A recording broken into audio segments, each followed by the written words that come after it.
Okay, at 6 o'clock, why don't we say we go ahead and get this thing started. Well, good evening, everybody. Welcome to the City of Yucaipa City Council regular meeting. Actually, a kind of special meeting, May 27th, since last Monday was Welcome, Lieutenant. Was a holiday, Memorial Day. I hope everybody had a safe one and enjoyed a little family barbecue at home. Okay, Captain Williams, will you care to lead us in the pledge?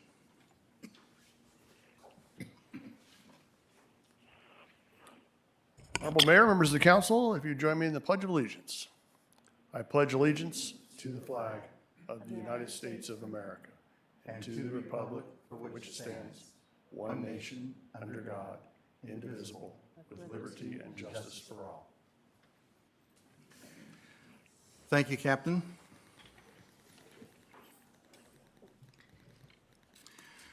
Jennifer, if you wouldn't mind, please call roll. Councilmember Bogue. Here. Councilmember Duncan. Here. Councilmember Riddell. Here. Mayor Pro Tem Allen. Present. Mayor Avila. Here. Okay, very nice. We'll move on. Ray, are there any changes or additions to the agenda? Yes, Mr. Mayor, several items have received updates based on input received, and they are available to the council, made available to the council and to the public in the back of the room. Okay, thank you, sir. Okay, next item, employee introduction. LT made it just in the nick of time. Captain Williams.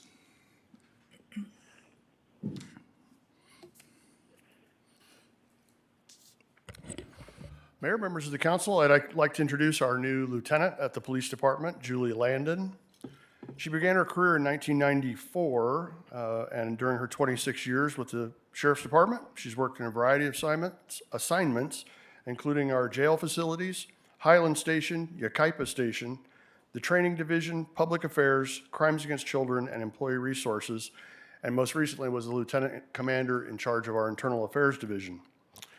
A little bit about her background. She's a Yucaipa High School graduate and has earned an associate's degree from San Bernardino Valley College. She's married to another lieutenant on the department named Scott Landon, and they have one son and two daughters. Two of those children are local, and the other one is serving in the Air Force in Italy. Her hobbies include going to the river, camping, riding bikes, and hiking. And on a personal note, I'll let you know that she and I worked patrol together 20 years ago in Highland, and so we're very familiar with one another, and I'm very happy that she was assigned to the city of Yucaipa with me. Wow, instant teamwork. Absolutely. Very nice. Thank you. I'm very excited to be back to Yucaipa. This is my third time back, so very pleased and blessed, and I feel excited about working with you all and with the community.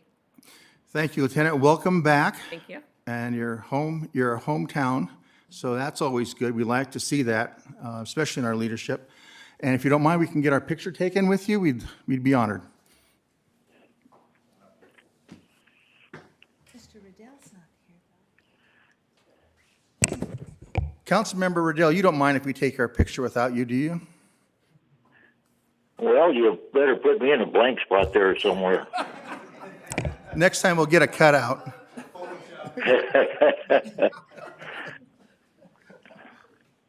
I want to welcome her, though. Thank you.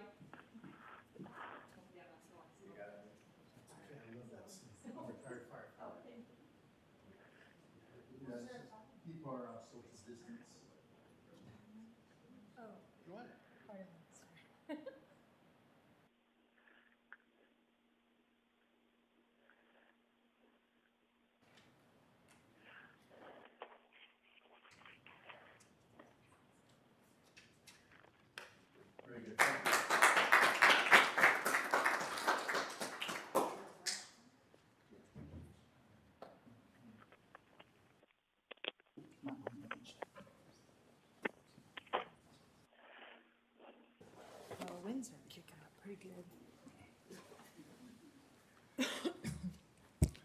LT, did they catch that fire? Very good, thank you. All right, this is time for public comment. I'd like to remind everybody that it is your right and privilege to speak before the council on any subject, either in general terms or if there's a specific item in which you want to speak, you may. There is a 3-minute limit for everyone. Speaker slips are on that table in the back there, and you can hand them over to Jennifer here on your right or my left, and we'll be sure to give you the time that you deserve. Jennifer, did you want to read those comments in first, and then we'll call in this speaker? Sure. First one is from Lucia Rapalia. I cannot tell you how deeply saddened I was to learn of the decision to lay off my client, Anna Cross, since moving to Yucaipa to manage a performing arts center. She's not only become a valued client, but a friend. Moreover, she has become a valued member of our community. How do I do this? Because every time she and I are out together, the local business owners always know her and can't wait to welcome her. It's shocking, really. As well, I don't like to think that what this might mean for YPAC in its future. Sure, there are not going to be shows for a while, but I'm confident that whatever short-term investment you make in that facility now will pay dividends in the future. Surely you can look to save money somewhere where the reduction will save you money and not cost you money over the long run. As a taxpayer, business owner, and constituent, I am unbelievably disappointed by this decision and ask you to reconsider. Jonathan Dowden. I am a home and landowner in the city of Yucaipa, and I have recently learned of the layoff of Anna Cross. I am very disappointed to hear of this. Our family has enjoyed attending the events of YPAC, and as a result of Anna's hard work, I have witnessed an upturn in our community. Anna and the YPAC has added so much to our tight-knit community by bringing in wonderful musical artists. We've really enjoyed comedy date night and many other events held at the YPAC. As a member of this community, I urge you to reconsider Anna's layoff. In these strange times, I feel it would be so important for our community to band together and lean on each other. Anna's work does exactly that. Let's not use such a unique and special relationship between members of the community and its city. M. Bohannon. Hello, you may not know me, but my name is Miss Bohannon. I am a local resident and real estate investor here in the city of Yucaipa. I've been a member of the community for several years and have long been a believer in the development of the Uptown District, which is why I've invested so much into it. And it is out of that interest that I'm writing to you today. I cannot tell you how disappointed I was to discover that you laid off Anna Cross, the manager of the Performing Arts Center. For one, this results in a direct loss of significant income to me, as I have been leasing her a home since she arrived in Yucaipa. As Anna relocates away from the area, it will also result in a lack of her patronage in local businesses as well.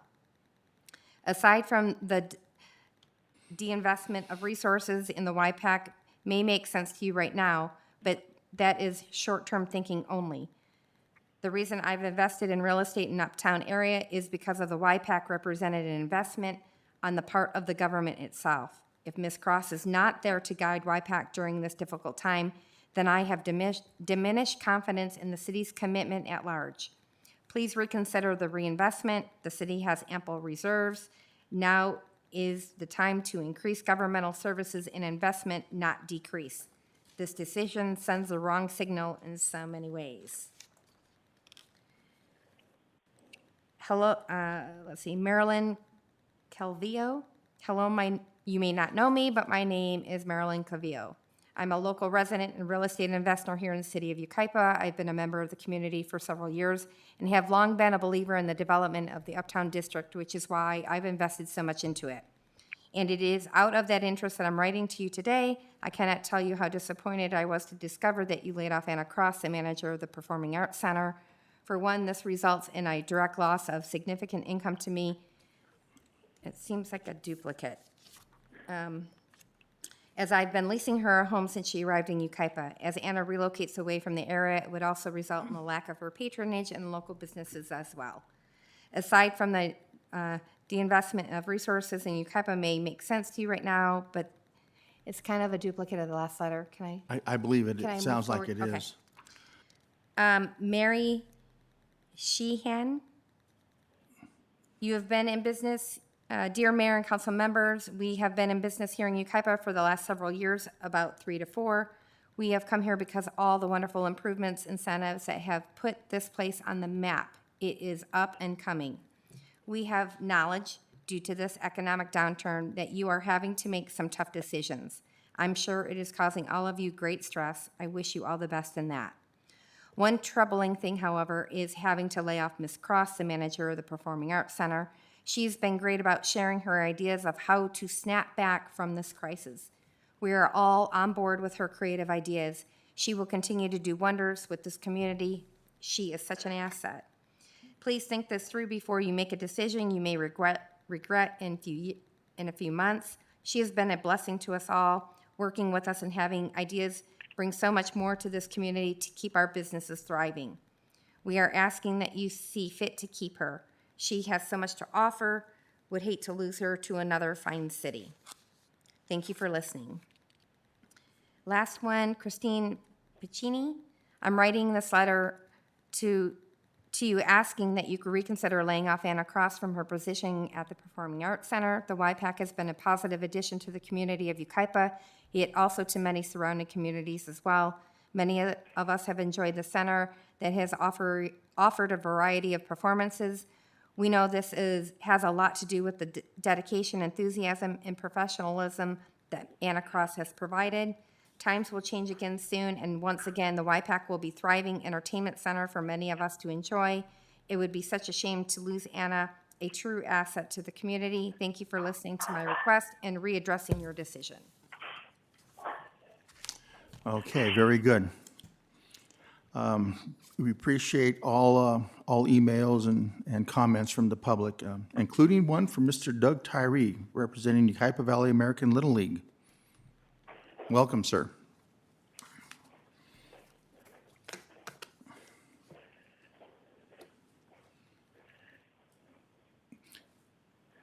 Doug, if you can give us your full name and address again.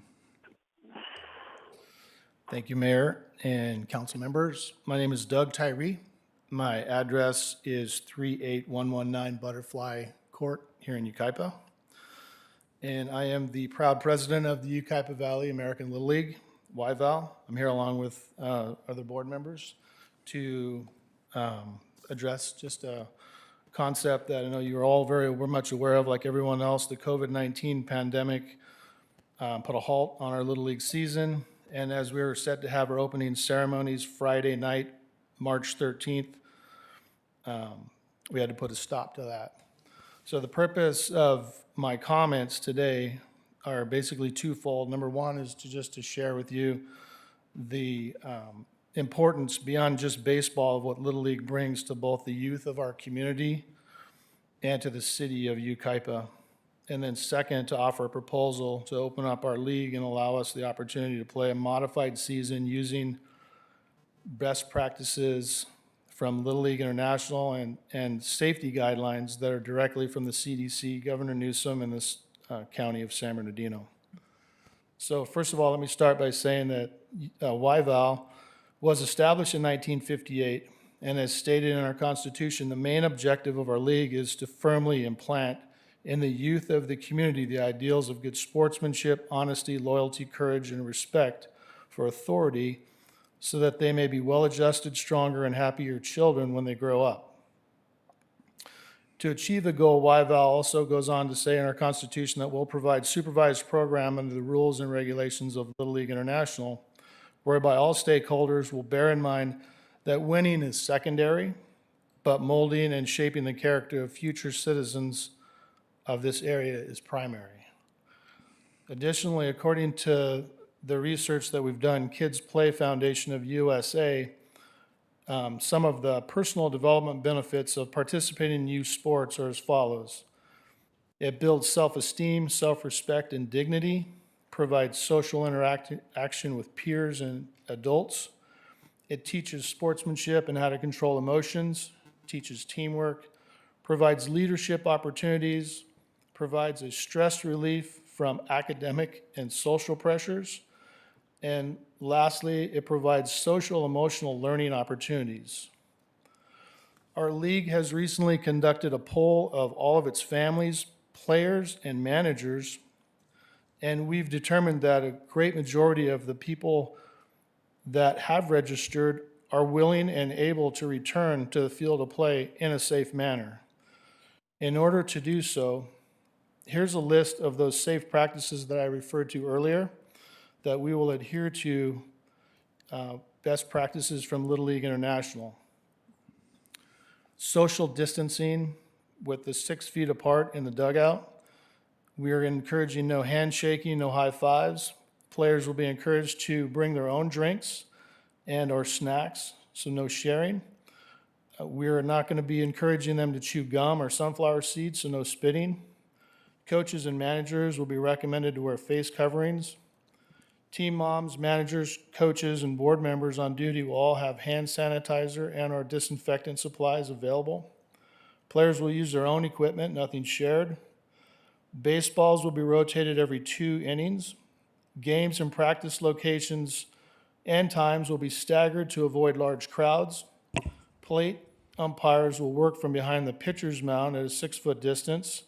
Families from the same household will be allowed to sit together. All others will maintain a social 6-foot distance. So as you can see, we've done our footwork and our homework, and we're ready to move forward. And I just want to, on behalf of the Board of Directors of WILDWOOD, I really want to thank you guys for just allowing us the opportunity to be a voice tonight. And I hope that you'll find the information beneficial and that it might assist you in allowing us to open up Little League Baseball in the city of Yucaipa. And last but not least, our players and our families. Also want to extend a thank you for considering this proposal as we look forward to getting approval to play very soon. Thank you very much. Thank you for your comments, appreciate that. Ray, do you have anything you would like to add? Or If I may, Mr. Mayor, as the council is aware, there's a coalition of mayors and the chair of the board at the Board of Supervisors with the board participation as well that has been continuing to work toward this county kind of reopening a little bit ahead of the governor's schedule even. And the governor continues to move forward with reopening phases or sub-phases just in general. And so that has been helpful, I believe, in some of the recent reopening efforts in San Bernardino County. In addition, I chair a Economic Development Recovery Committee with other city managers in the CEO's office, kind of helping with the logistics associated with that or the technical aspects of that. So appreciate we have submitted, our staff has submitted protocols for restaurants and other businesses. If the league representatives would be willing to share their approach with us as well, we can forward that to the county staff, and they have done a pretty good job of forwarding those requests, including those protocols, to the governor's office, and they have been helpful, I think, in the governor approving their request to open up restaurants a little bit ahead of others and some other type facilities. And so I would make that request and would also share that in the conference call today with that group, I raised the issue of Little League and other sports being able to open fairly quickly, and so the county is already working on that with the governor's office pursuant to the request, and the others on the call also supported that. But having I think it sounds like they've done a lot of work in those protocols. Having those protocols available for the county, I think, would be very helpful. Mr. Tyree, did you hear that? So your first opportunity, if you can share your plan, and that's the key right there. If you have a good plan, as our city manager indicated, we share that with the county, and through some massaging, they will submit it to the governor, and we use that as leverage. And that's one of the things about our town is that we came up with a plan, and we shared it with the county, and the county massaged it and submitted it to the governor, and that helped us get open in San Bernardino County. So you can be that spark too. So maybe if you have a good plan, or you can work with staff in developing even a stronger plan, that might get American Little League, National Little League, all other sports in the county all open up, and maybe we can get our kids playing. Thank you for that very much. Okay, I just have a question. Yes. Did you already email that to our city manager, or could you if you haven't? Yeah. Just a yes or no would be fine. Okay, thank you. Why don't you do that? very good. If there's no other comments, we'll go ahead and move on to mayor and council member business reports. One really. I'm sorry. But just for clarification, there are no extra requirements mandated by the city to prevent Little League from moving forward. This is entirely the county and the state of California. That is correct, and of late, the county has not adopted guidelines that are in excess of the governor's orders or guidelines. They have pretty much been consistent with the governor's orders over the last 2 to 3 weeks, and I assume they would still be the same way here, or they've been a little bit ahead of the governor's orders for the rest of the state just in the last few days, so. And they're not going to need our approval for anything at this point? Do not need our approval, that's Once the state moves forward, we're ready to play? Absolutely. Okay. The sooner the better. Councilmember Duncan, you have? No, I don't want to make any comments. I'm good. Okay. Mr. Riddell, did you wish to add anything to the discussion? No, I have none. Okay. Okay, now we'll go on to move to mayor and council member business. Any business to report from the city council?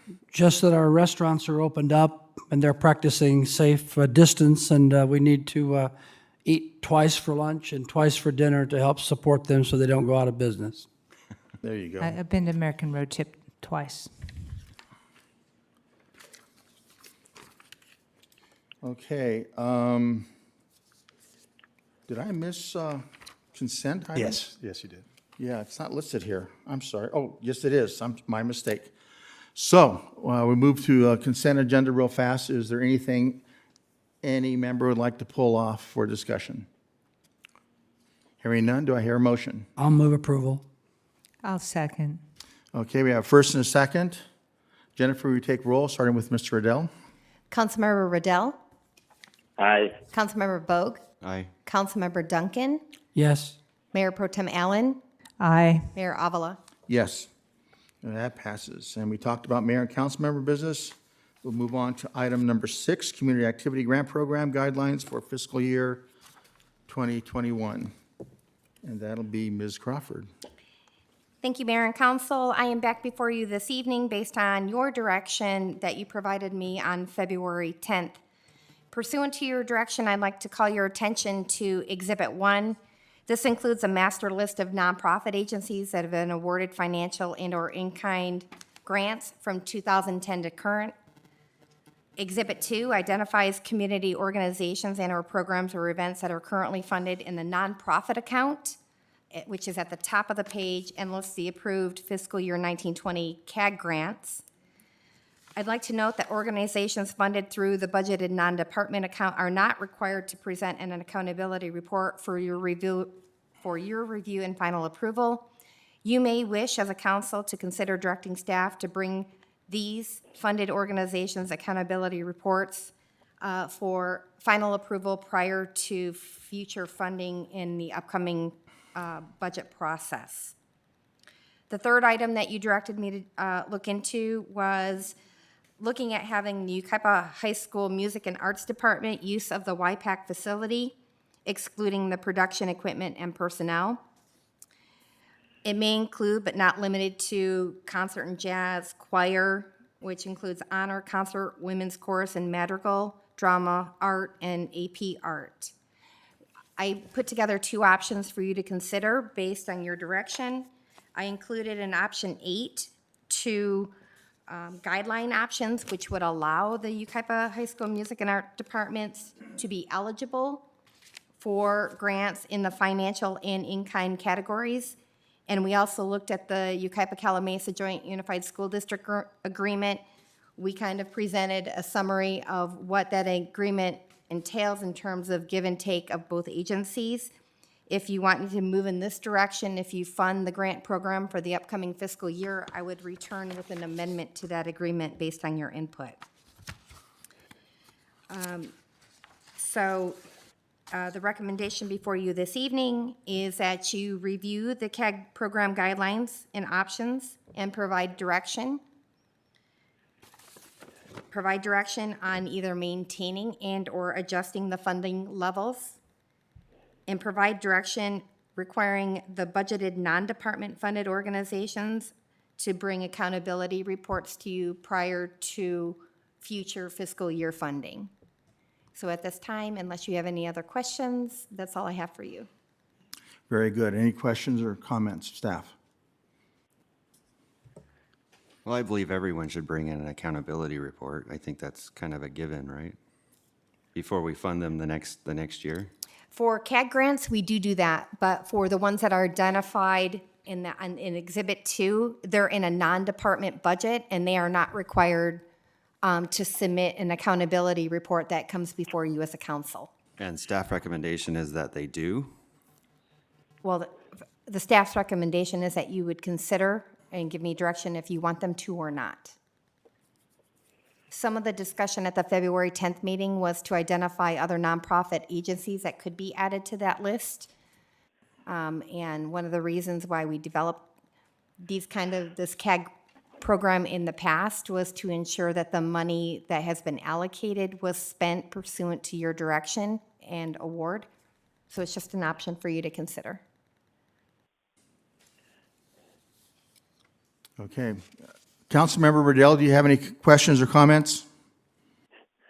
Well, I think I'm leaning to suspending community activity grant in its entirety for 1 year due to budget constraints associated with the coronavirus.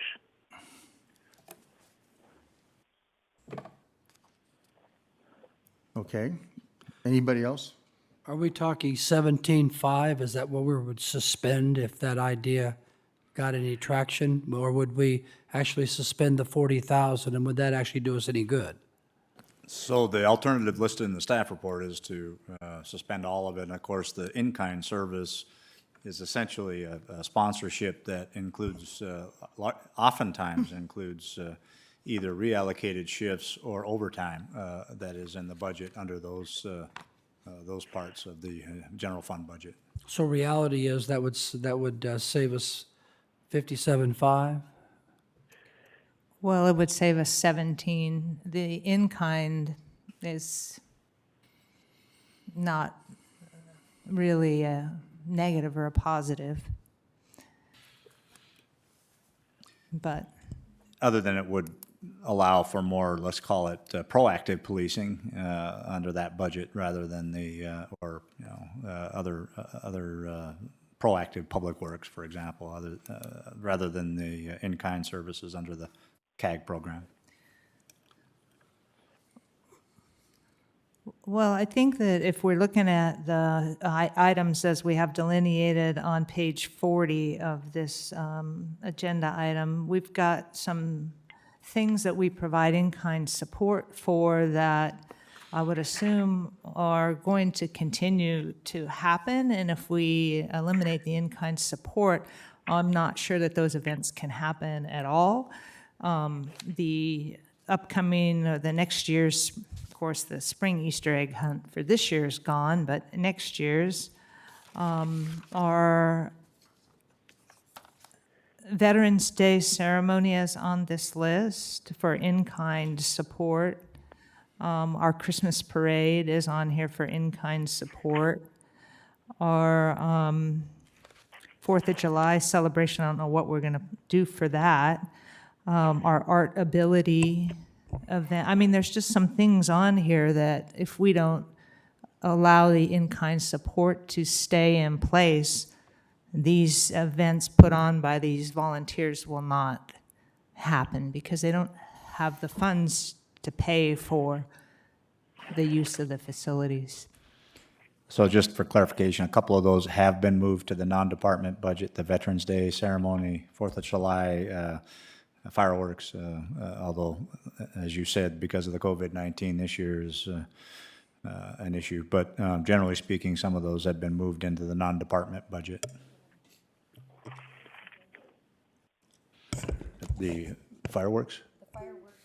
is in the That's on the- non-department budget. Yeah, it's on the other list. Sure, it's the not in-kind, in yes, I'm sorry, on the yes. budgeted non-department Okay, list. that's true. I'm looking at that list. That's the list I'm referencing. I think that certainly we should consider a graduated policy anyway moving forward for awarding these. These should not be, and I've said this before, ongoing funding. This should be something that we seed. Perhaps we fund it first year full, second year maybe we do 50%, and the third year we would hope that they are on their own for the dollar donations that we have been providing to some of these organizations. But I think it's not appropriate for us to just be the funding source dollar-wise for some of these events. But certainly the in-kind, I can see the need for that. Greg Bogue, do you have anything? Well, that's tough. It's a tough one because we got the rest of the year. This is for the upcoming year, starting in July. July 1. I don't know. Go ahead. I would like to hear other input first. Mr. Duncan? Well, I'm so tired of all the doom and gloom. It started 2 months ago, and now we're dealing with a budget issue, and I think we should just leave it the way it is myself. I don't really want to take any of it away. But of course, there is a budget deficit and we need to save some money, but I don't think the 17.5 is going to really make a whole lot of difference in what we're doing. I think we should just leave it the way it is. I mean, I think we should be a little more selective, like Councilmember Allen said about who gets what. But I don't want to reduce this. This is a great work for the community, and these organizations deserve all the support we can give them. Of course, short of reducing it as time goes on, based on what they've already gotten, and hoping that they'll be self-sufficient. So I don't really want to do anything with it except just leave it the way it is. So would we put a limitation on the number of years, consecutive years that someone can draw? I think we definitely should do that regardless of this other thing that we're having to deal with. But we've directed our staff to, and we've provided funding to help us get through the next year, hopefully by reducing our reserves. So hopefully, we have time to think this through and we don't really have to make these kind of cuts in these kind of services that are so vital to our community. But I don't think we should be an ongoing funding source. We should be seed money for starting up new innovative programs. But for example, I appreciate the Women's Club, but they've been given money from this every year you can see the numbers in the chart, to the tune of about $40,000. So that that's not the purpose of these, what we intended these funds to do. So you got B or D on here, which is established term limits for eligibility. If nonprofit is awarded, you've also got a recommendation that perhaps you do a percentage reduction, maybe year 1 100%, year 2 50%, and or something like that, and get them on their own feet. That's the cash. The cash, only. that's correct. The in-kind is, The in-kind's essentially for community, they're for community events like the Easter egg hunt. Okay. it's continuous. Yes. I agree with I that. can support that. Yeah. I agree with that. I agree also. I think that we shouldn't be the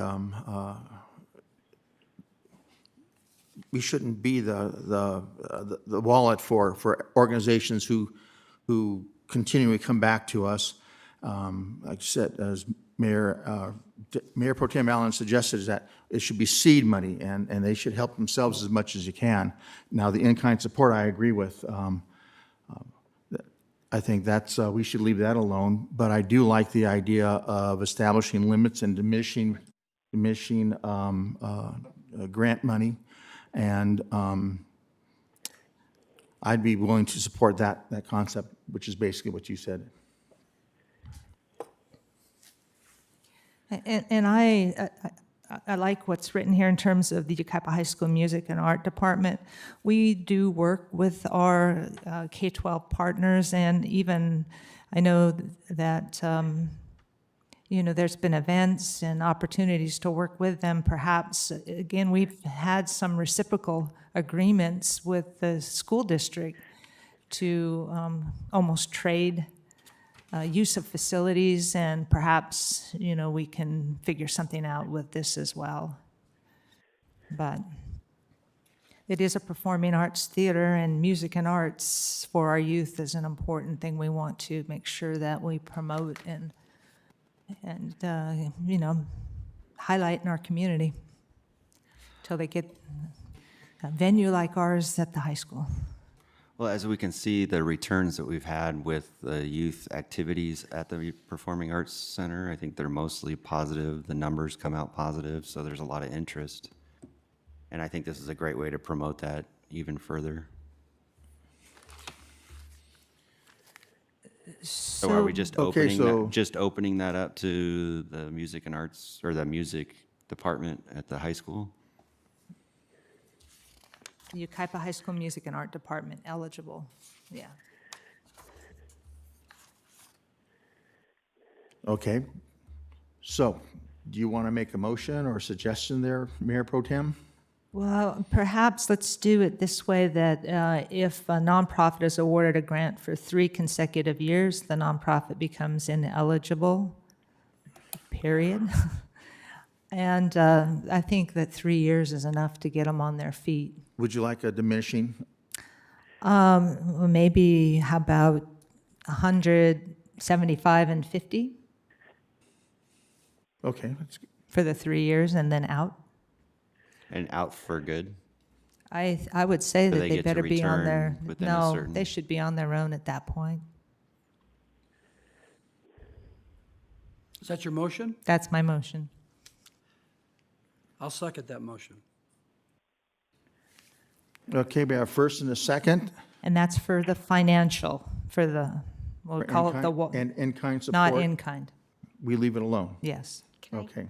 Clarification. But we're not going to reduce the amount, that we're going to leave the amount the same as far as other nonprofits can apply for assistance? Yes. Okay. Yes, Jennifer? I need a little bit of clarification. So would that be effective fiscal year 2021? It starts the clock, even though they may have applied and received grants the last 8 years.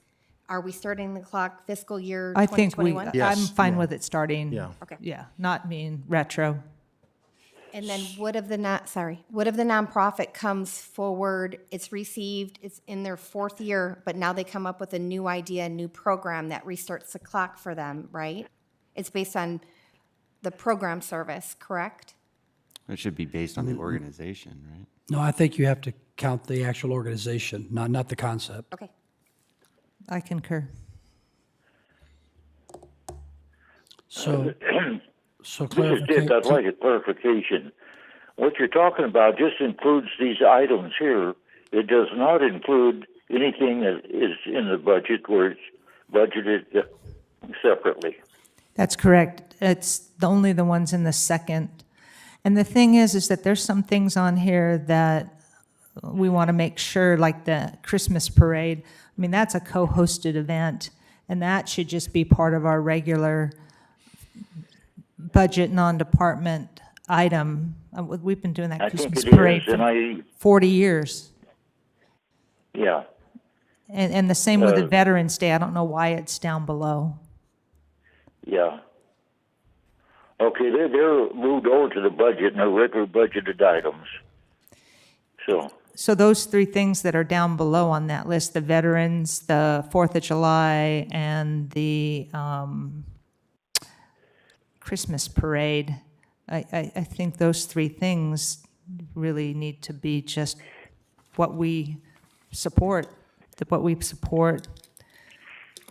And Okay. Yeah. Okay, we have a first and a second. Jennifer, you Can I understand? add those 3 to make sure that they are on our budget and non-department list? If that's part of your No, motion. that's and part of my council- motion, those 3, the Christmas parade, the Veterans Day, and the 4th of July. Bobby, you support that still? I do, yes, Okay, absolutely. so we have a first and a second. If there's no further discussion, Jennifer, you take the roll, please. Councilmember Riddell, Aye. Councilmember Bogue, Aye. Councilmember Duncan, Aye. Mayor Pro Tem Allen, Aye. Mayor Avila. Yes. Okay, that passes. Possible actions on pending legislation. Is there anything to report under pending legislation? I have nothing new other than the budget discussions that are going on at the state level. Okay. Any news from your end there, Greg? You seem to be tied in. Nothing? Okay. Moving on to department reports. First one is the Police Department 2019 Annual Report featuring Captain Williams.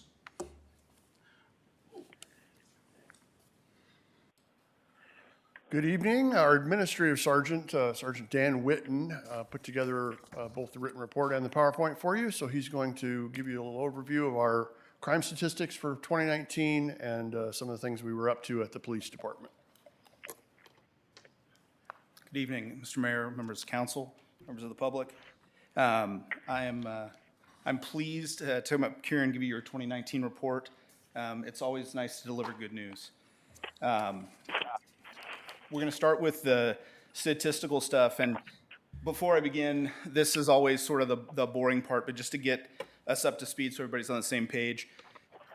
Law enforcement crime statistics are based upon a federal standard, Uniform Crime Reporting, which comes to us from DOJ.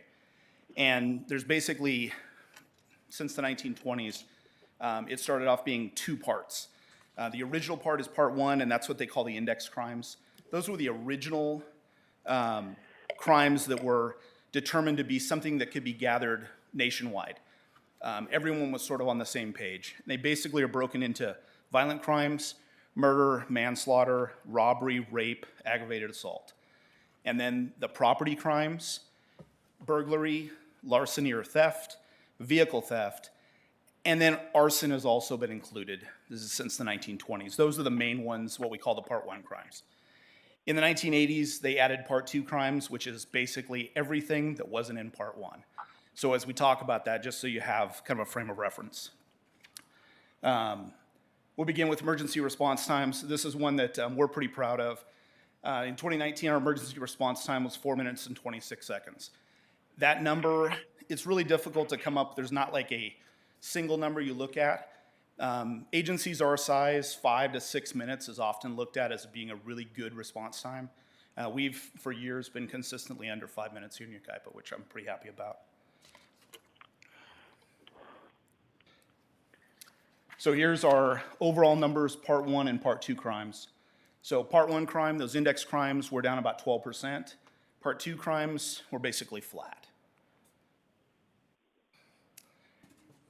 Crimes against persons, which those would be the violent crimes of Part 1. In terms of numbers, statistics-wise, we go up a little bit. And this is basically, it's a numbers game. In Yucaipa, one of the things that you always have to remember about statistical numbers is the sample size, the actual numbers of crimes that we're talking about are relatively very small numbers. So it doesn't take very many more for the percentage change to be fairly large. This year, this percentage change, when we first looked at it, we were like, this seems a little bit off. And then as we dug into it, we realized basically what's happening is we had 2 things happen. One is that because of a new reporting system, simple assault, which is a Part 2 crime, and aggravated assault, the way they're actually being recorded based upon DOJ guidance changed a little bit. So some items that were simple assaults are now kind of showing as aggravated assaults. And then we have a second part. The Department of Justice has added a crime into aggravated assault that used to be a Part 2 crime. That's criminal threats. So that sort of moved the numbers up compared to last year. We'll look at the actual numbers that'll make a little bit more sense. The second part of Part 2 crimes, the property crimes, we're down 23%. And that's a pretty much regional trend, which considering the way the incarceration rates are going, is actually still kind of good news. So this next one, this is the actual numbers for the Part 1 crimes up on top, and then you'll see Part 2 in the bottom. On to the right there under 2019, you'll see the number 148 with an asterisk. That's, when you look at 2018's number, it was 60, and it jumps all the way to 148. That's where the adding of that crime that used to be recorded as a Part 2 crime, and the fact that a lot of those simple assault numbers got moved to aggravated assault, it makes that number, when we looked at the percentage, we went, whoa, what's going on? But when we actually look at the numbers, when you take out that 422 crime and you look at what are the total number of assaults, and we just do the raw numbers and you add those up, last year there were 284 assaults of all kinds in Yucaipa. This year there were 300. And basically that's basically a 5% change. So the numbers are still relatively flat. And kind of in accordance with what's going on regionally. This one just kind of gives you another representation. It kind of shows you that Part 2 crimes are basically on a slow downward trend. They've basically been flat the last 2 years, almost 3 years. And the Part 1 crimes, though, they're continuing to kind of steadily go down. This one's is one we're pretty proud of. So this gives us our comparison to the surrounding jurisdictions, similar size organizations, similar size cities. And this is crime rate per 1,000 people. And as you can see, both in the violent crime rate and the property crime rates were very low. In some cases, we're almost half of some surrounding cities in terms of that total crime rate. Are these contract cities? Or are those police? Those are all cities, yes. Contract? Not county, they're contract cities and independent cities with independent police departments, both. Both, okay. Yes, yeah. I think it's about,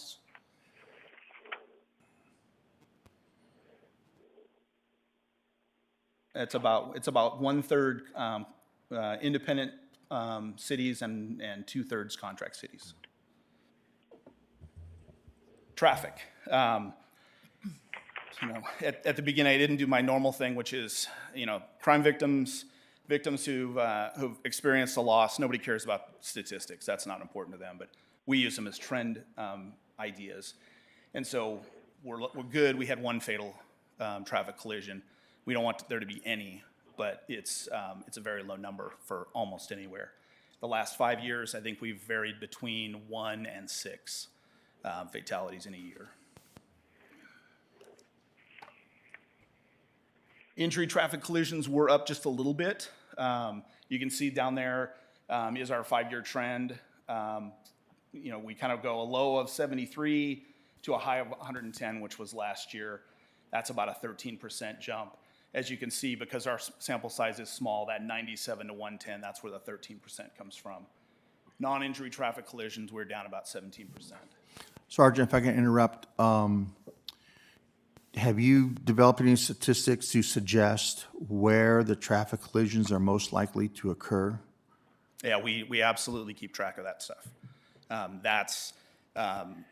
That information, all of that data that goes to the state system at SWITRS, and then comes back to us, and that's how we, later we'll talk about the OTS, Office of Traffic Safety Grants. That's where, when I assign those overtime positions, that's where we put them, is where we're having problems. And that's also when we work with the city in terms of, in the traffic calming meetings, is where do we need to look at, lights, signals, all those issues. We're constantly looking at where are the problems. Do you have any trends that you can share or any reports at this point since last year? Nothing super significant. It's most of that stuff is about the same. The reasons for the collisions are the same. It's speeding, not yielding you right away, those same sort of topics. So we concentrated on, if we notice something that we believe is something that can be dealt with, from an infrastructure point of view, we bring to the city's attention. Otherwise, we try to concentrate on the enforcement and education part of it to deal with it that way. Okay, thank you. If I may, Mr. May, if you don't mind, add to that, that cooperative effort Sergeant's talking about resulted in the studies at a number of intersections throughout the community that we had seen increase in traffic accident history. And as a result of that, we are going out to bid here just in the next couple of weeks, and 4 or 5 different traffic signal modifications throughout the community to change some of those, the way those signals act in response to that collaborative effort with the police department, between the police department and Public Works. All right, thank you. So DUIs, there were 67 DUI arrests last year. That's up 1 from the year before. We do not have a lot of DUIs, but obviously every one of them is, every one of those arrests were potentially stopping something bad from happening. 2 of our injury traffic collisions in 2019 were DUI related. This is the enforcement and education part. They wrote 1,431 citations last year to try to get folks to, slow down, obey those signs. We refer to it as PCF, primary collision factor. We look at why the crashes happen and then try to work on those behaviors.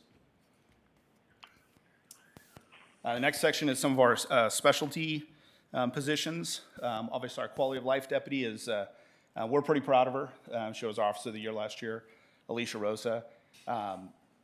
She is basically a force multiplier. She has all the contacts, and she's able to view these problems and figure out ways that we can deal with them. Some way other than just arrest, release, arrest, release, arrest, release. So last year, the 63 contacts, those are actually unique individuals that she contacted, not just people as they were in town and made contact with. She was able to remove 10 encampments.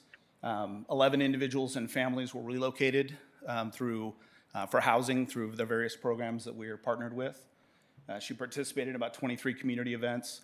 And towards the end of last year, one of the partners she was working with was alcohol and beverage control on shoulder tap operations and off-sale site inspections to make sure that everybody's following the rules, doing what they're supposed to do. What is shoulder tap? Shoulder tap is where they'll do, trying to go after people who are buying alcohol for minors. Try to cut out that source. We have one deputy that's dedicated to APS follow-ups and CFS follow-ups. She has a fairly daunting job. Last year in 2019, 670 referrals came in, which all have to be triaged and investigated or figure out if they've already been investigated. So she stays quite busy. Our multiple enforcement team consists of 2 deputy sheriffs, and then they work very closely with our assigned probation officer. That's the 3 of them on a lighter moment over there on the right. But that team had 247 arrests last year, 201 crime reports, almost 1,000 self-initiated contacts, wrote 20 search warrants, and that compliance checks, that's 141 compliance checks of probationers and parolees and 290 registrants to make sure everybody's following the rules. They're basically our targeted team. If we have a problem and we need additional attention paid to it, we're able to use them to go after that problem. I'm biased, but I'm super proud of our volunteers because some of you know I came to the department as a search and rescue volunteer. The units that are either direct city units or work out of our station donated about 28,000 hours to the community last year in all facets. So the stuff we got done in 2019, one of the ones that we got kind of partway through the year, we were able to successfully write a grant for tobacco. It's basically education and enforcement under Proposition 56. And this grant specifically, we're going to be going after vape products. In talking to our school resource officers, the reality is that cigarettes in paper form, that what most of us thought about, and even marijuana in leaf form, they almost don't see it at all in our schools. Vape products is what they see. And unfortunately, it is somewhat viewed as a toy. If you look at this, this chart that I found, when they talked to minors about what they thought were in it, the flavor that they tasted, or they had no idea, those numbers are way into the 80% of people not understanding what it is that they're ingesting. So this grant's going to give us funding for, it's a 3-year grant, and it basically is inspections of retailers to make sure that this stuff's not being sold to minors, enforcement if we find that it is being sold, and then education. And part of that education is going to actually include having youth themselves put together an educational video to put out to the people out there to get them up to speed. So this will be a 3-year grant. Social media. It is a bit overwhelming in terms of the constant flow, but I really feel like we've been very effective with it, and we're one of the parts of the larger sheriff's department, but also in terms of law enforcement in general. A lot of people started using social media. I think the difference in what we do is we use it as a two-way communication form. So it's not just a one-way us pushing information to the community. We really, when the community is asking questions, we try to communicate with them. Use it as a two-way street to make sure that not only we passing information, but the community understands why, and then when they have a question and ask why, we can get that information back to them. It's been very successful. Facebook is, I think we went past 8,800 people on the Facebook page, and we're heading towards 10,000. So it is continuing to push forward. Instagram, Facebook, Twitter, all 3 of them. Fairly new is Ring, and then Ring has their neighbors service.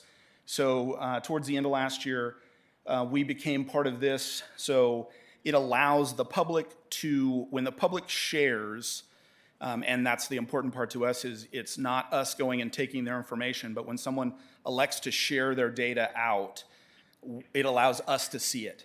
So we can look and say, maybe we need to take a police report about that if the public hasn't, if the person shared, somebody got in my car, we can contact them. Secondly, it allows us, if we're investigating some other crime in a neighborhood, we can put out a message to everyone in that neighborhood and say, hey, we're investigating this crime, it happened on this day, or we're looking for this kind of vehicle in this area. Anybody have video of that? And allow people to contribute to us that information that could be just sitting on their computer at home. It's, I think, hopefully going forward, it's going to be a nice service. Customer service in the community, we're doing all the stuff we've always done. We started 2 new programs in 2019, Pops with Cops, so Otter Pops, popsicles. We partnered with the school district and the city, and during some of the kid events, we're able to come out and bring dessert to their lunches. And then the read-along program, we did a summer reading program for toddlers, and then during Dr. Seuss Week, we had deputies out in the elementary schools reading to the kids, just trying to increase that, that relationship with the community. Technology, we continue to move forward with the mobile automated license plate reader program.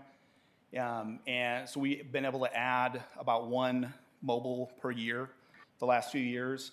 In 2019, we had 95 times when a vehicle that had some information about it had a hit where we got information. And that resulted in 9 stolen vehicles, a bunch of stolen property, and 10 arrests based upon that, just the vehicle driving through those cameras. Crime-free multi-housing, this came back in 2018, I believe, and has been very well received. We're up to about 91% voluntary compliance with the mobile home parks in this program. And in 2019, they started what they call the comprehensive inspection phase, which is our folks, fire department, code enforcement, building and safety, all going out to the parks one by one and giving them kind of a complete comprehensive inspection, helping them with all the stuff that they can do to make sure that the parks are safe and can help them with the crime issues.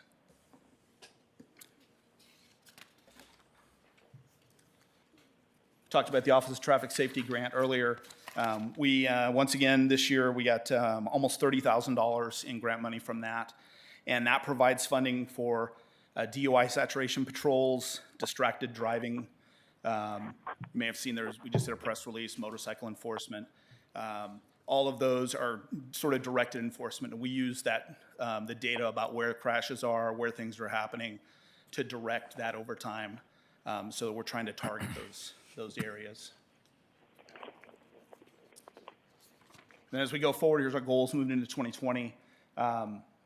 Looking for new ways to increase the perception of safety in the uptown area. We were already working on a couple of ideas for that, including the department is working on rolling out a crime-free business program, sort of modeled on the crime-free multi-housing.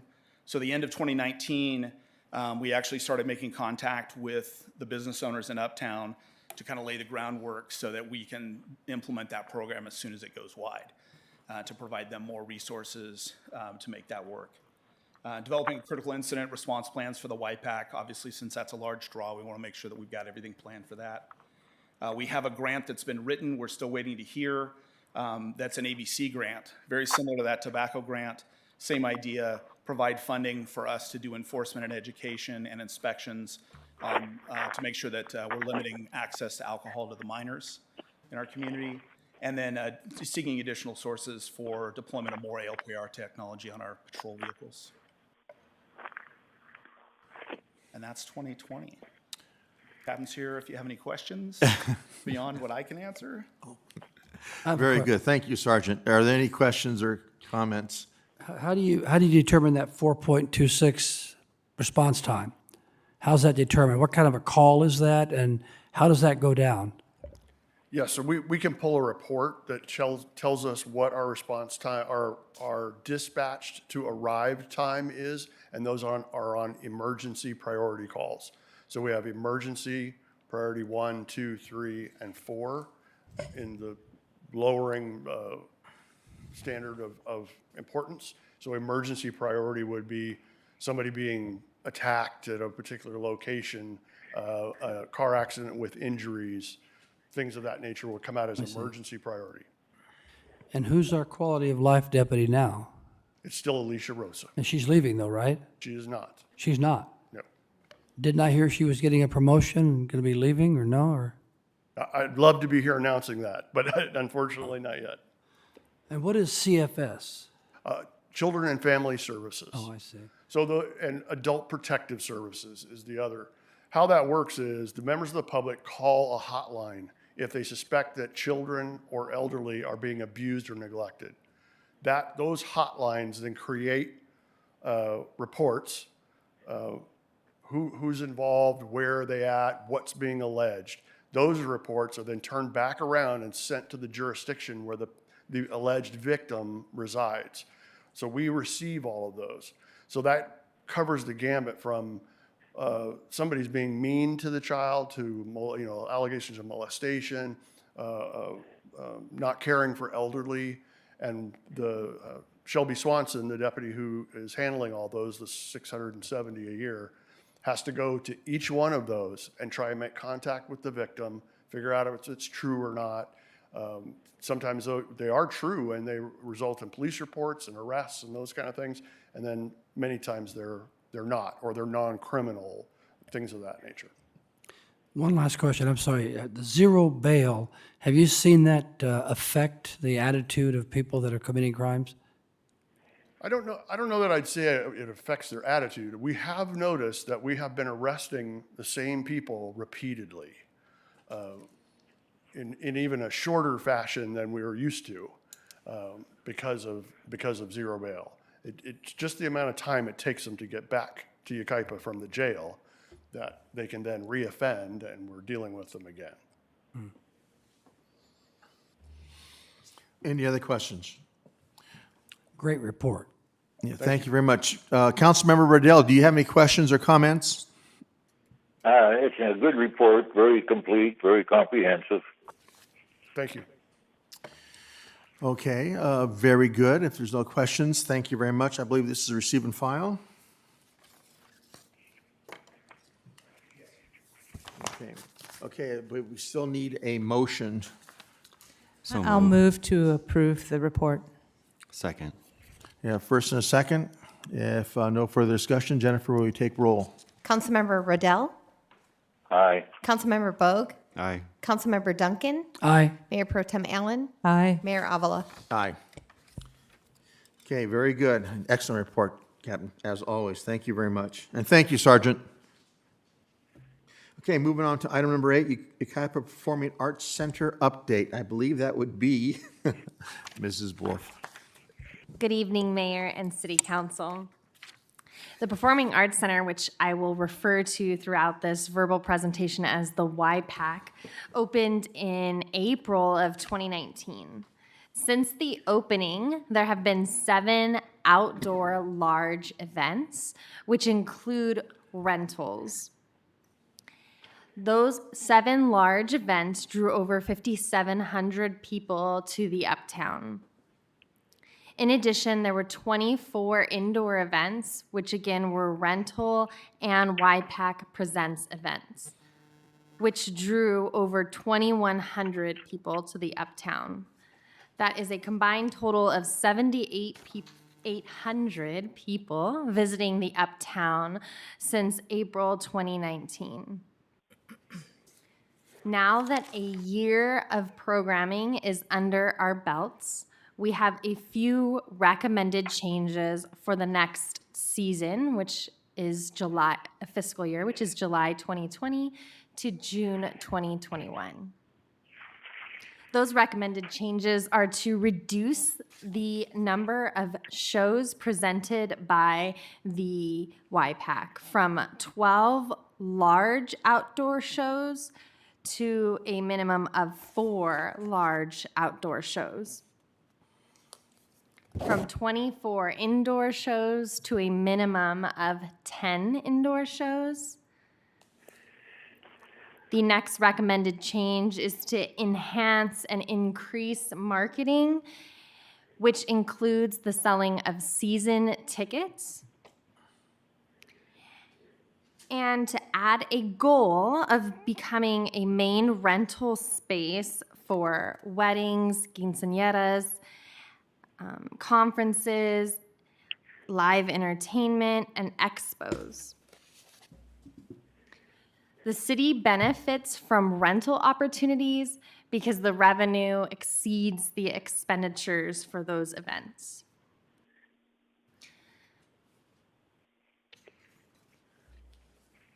The draft fiscal year 19-20 budget is before you on Exhibit C.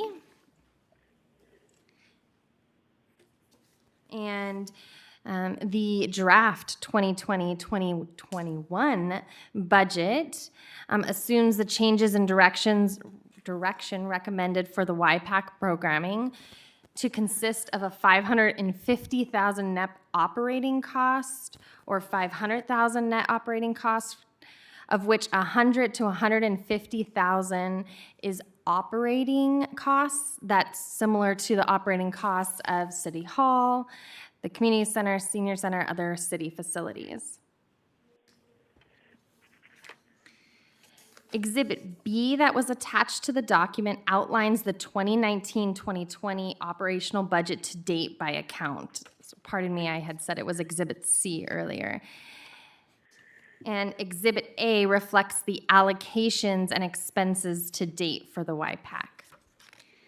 This evening, staff is asking council to receive and file a status report for the first year of programming and approve the change in direction recommended by staff for fiscal year 2020-2021. That concludes my report, and I can answer any questions that you may have at this time. Thank you very much. Any questions of staff? Dick, we'll start with you. Do you have any questions or comments? No, I have none. I can see it's a losing proposition. So, with the coronavirus going on, it's really going to be a shutdown here non-moneymaker for some time. Okay. Mayor Pro Tem Allen?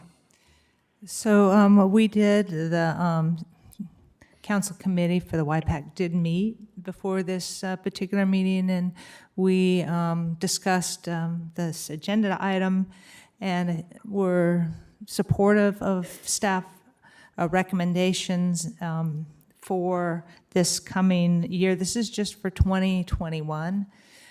We understood clearly that 1920 was going to be an exploration year for our Performing Arts Center to really see what worked, what didn't work in our community. We had funding to support that exploration.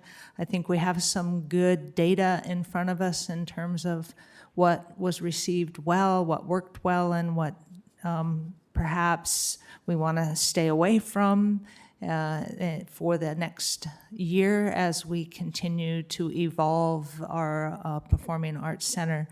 I think that adding a goal, certainly our goal as delineated on page 60, does not include any verbiage about growing or increasing our rental income or the use of the facility as a rental venue for weddings and so forth. So I think that's an important goal to add. I'm glad that you stated it that way and not as changing our goal, because I think it's an additional goal that's important, as well as the goal to try to promote additional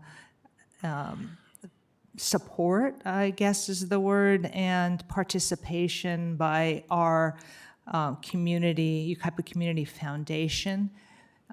It's not really stated as a goal, but it's in the report as something that's important and that we started working on. And so we probably want to try to continue getting our foundation that's supporting that center to be more involved with events and to get the community to our Performing Arts Center. I think I'm with Bobby. I'm ready for this whole thing to be over, and whatever creative ideas we can come up with to start waking up the uptown with music or whatever on our uptown stage. I really think we need to be creative and think of ways we can do that and stay within the county and the state parameters, but start getting some more activity going if possible. So those are my comments. All right, thank you. Councilmember Duncan, do you have anything to add? Or Well, as we move through the process to develop this project, I guess I always had a different vision than was the main vision of everyone else. And my vision was that this would be like every day or every 2 days, 3 days, there would be an event going on that was a paid event. And that's not the case. And I think that that's a first-class facility. And I really believe that there's a lot of potential to earn revenue there. But depending on how long this COVID crap is going to be going on, I think we're I think we're dead right now with this project. We're just dead. And we don't even know if this governor is going to ever let us come back alive as far as getting together with 8,000 people or 10,000 people or whatever. We just don't have the ability right now to even project this accurately. And I agree with Councilmember Riddell that, we lost money. But as Councilmember Allen said, that was sort of a learning situation. But we do have to figure out what we're going to do with it, because we can't afford to be losing money like this in the future, for sure. Does that all make sense? yes, sir, Mr. Bogue. Well, just for clarification, I don't believe we ever anticipated that it would be a real moneymaker in the beginning. And so we're learning, as Mayor Pro Tem Allen had mentioned. But I do think some of these adjustments will help. And you know what? Perhaps if the rentals are successful, maybe they'll have an event every week or every other day. Who knows? You never know. But I believe that we're as a city, we're going to sponsor, we're going to put on 4 outside events and then 10 inside events. And then it'll be open up to the public for rentals and so forth. That's correct, yeah, Okay. for the record. Yeah, I'm still hopeful for the thing. I think it's going to be great. I think once we're out of this COVID thing, I think people are going to want to get out and go do things, so. And I was going to say that. I think we don't know what's going on. The first year was our experimental year, and then when we think we had a handle on it, we get this curveball in the form of COVID-19. And so we are, again, kind of treading in uncharted waters, and we really don't know what our future holds. But I think this is a good basic plan, and as the situation changes statewide, we can always adapt and modify and maybe come back at mid-year and redesign, re-identify our goals and objectives on this, and maybe we, as Councilmember Bogue said, we can come back full swing again and get things going. And just for clarification, if I may, and Councilmember Bogue touched on it briefly, but as we all recall, we never anticipated this facility to pay for itself, just like City Hall doesn't pay for itself, the police station doesn't pay for itself, their tools, their amenities. We estimated early on that even prior to construction, that based on what we learned in other communities, Rancho Cucamonga, City of Temecula, and elsewhere, that this was likely at best to be about a $500,000 a year cost. City Hall is $150,000 a year cost. Other facilities are also in that range. This first year, as everybody has said, we have learned a few things. That net cost was higher than $500,000. But going forward, in an effort to manage expectations overall, we're certainly hopeful that the cost recovery goes up from where it is now, but that there will be ongoing operation and maintenance costs for a facility like this, and there will be net programming costs. We can mitigate that, we believe, through enhanced rentals and managing, some of the larger concerts, maybe reduce those in size a little bit too, or the groups that we obtain, the higher cost for the groups, the higher cost for the ancillary benefits of those groups, and the less likely we are to get close to those costs and the revenue. And so, as others have mentioned, we've learned all that in this first year, and going forward, we believe we'll benefit from those, from what we've learned. But just in general, this is going to continue to cost something like that range, and other cities are quite a bit higher than that just in general. All right? Yeah, this is Dick Bell. I agree with what Ray's saying here. It never was intended to make money, but these costs are staggering. If you look at the items on page 66, the big performances were the big losers. If we shoot for something not quite so expensive, maybe it would be closer to being profitable. Like you go to Pat Benatar and Flashback Fest or whatever it is, Farewell Angelina and all those Clearwater Revisited. Those are really big losers. And these figures do not include wages or janitorial service or gardening service or utilities. So you add all those to it, the losses are really going to be staggering. And I think in our next year's budget, all these costs are going to show, so we'll know exactly what this thing is costing us, and we can hopefully make adjustments to. I don't think it ever will be profitable, but make adjustments that we think it maybe the expenses are worth the expense because of the asset to the community. But we've got a lot to learn. Yeah, I think we're going to be in a learning phase for another, at least in through January. Well, like I said, the last meeting, with businesses, it typically takes 3 to 5 years for them really to get some real strong forward Get a momentum, and foothold, yeah. hopefully we'll get that. The budget year-to-date is delineated pretty clearly on page number 65, and, you know, we want to be more in the 60% range when you divide the revenues by the expenses, and really that's what we try to do for most things in the city for our cost recovery. And for this first year, we weren't there, but we'll see how we do in the next year, and hopefully we'll get a little bit closer. But I would go ahead and approve the change in direction with the modification as presented, that we're not modifying the goal, we're just adding an additional goal to focus on rental opportunities as well as the arts. Second. Okay, we have a first and a second. Any further discussion on this? Hearing none. Jennifer, you take the roll call vote, please. Councilmember Riddell, Aye. Councilmember Bogue, Aye. Councilmember Duncan, Aye. Mayor Pro Tem Allen, Aye. Mayor Avila. Aye. Okay, that passes. Moving on to item number 9, CDBG-CV funding, Small Business Resiliency Grant Program. And that would be Todd Gachar. Thank you, Todd. Thank you. Good evening, Honorable Mayor, members of council. As we all are aware, on March 4th, 2020, Governor Newsom declared a statewide emergency due to COVID-19.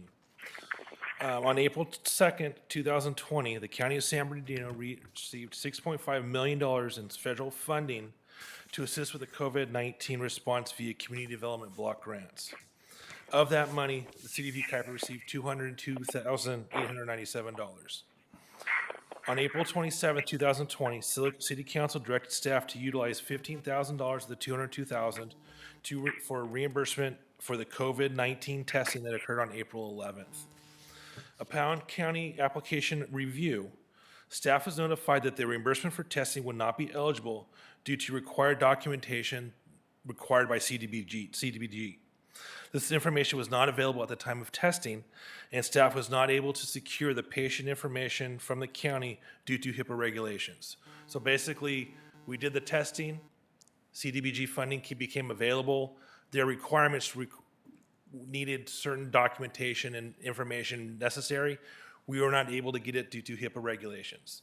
However, we are going to be using additional funding through Cal OES and FEMA to possibly recapture some of those costs from the testing. To date, the county's small business program has received over 2,514 applications. Approximately 75 of those are from Yucaipa, and is utilizing the $6,285,000 of the program. The CDBG-CV funding for the city will be available to assist approximately 36 businesses with $5,000 grants. More information on the city's small business resiliency grant funding is forthcoming. Staff is recommending that the total amount of $2,202 and $2,897 be allocated to the small business resiliency grant program. That concludes the report. I have available for any questions. Very good, thank you. Any questions or comments of staff? I'll move the item. Second. Okay, we have a first and a second. This is the easy one. And this is, we got to do whatever we can for our small businesses. That's the bottom line, and it's a no-brainer as far as I'm concerned. Anyway, Jennifer, we take the roll call vote. Councilmember Riddell,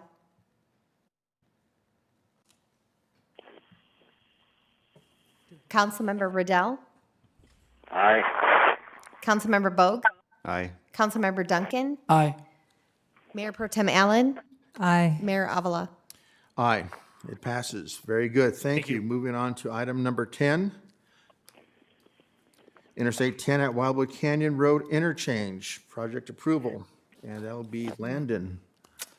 Thank you. Good evening, Mayor and members of City Council.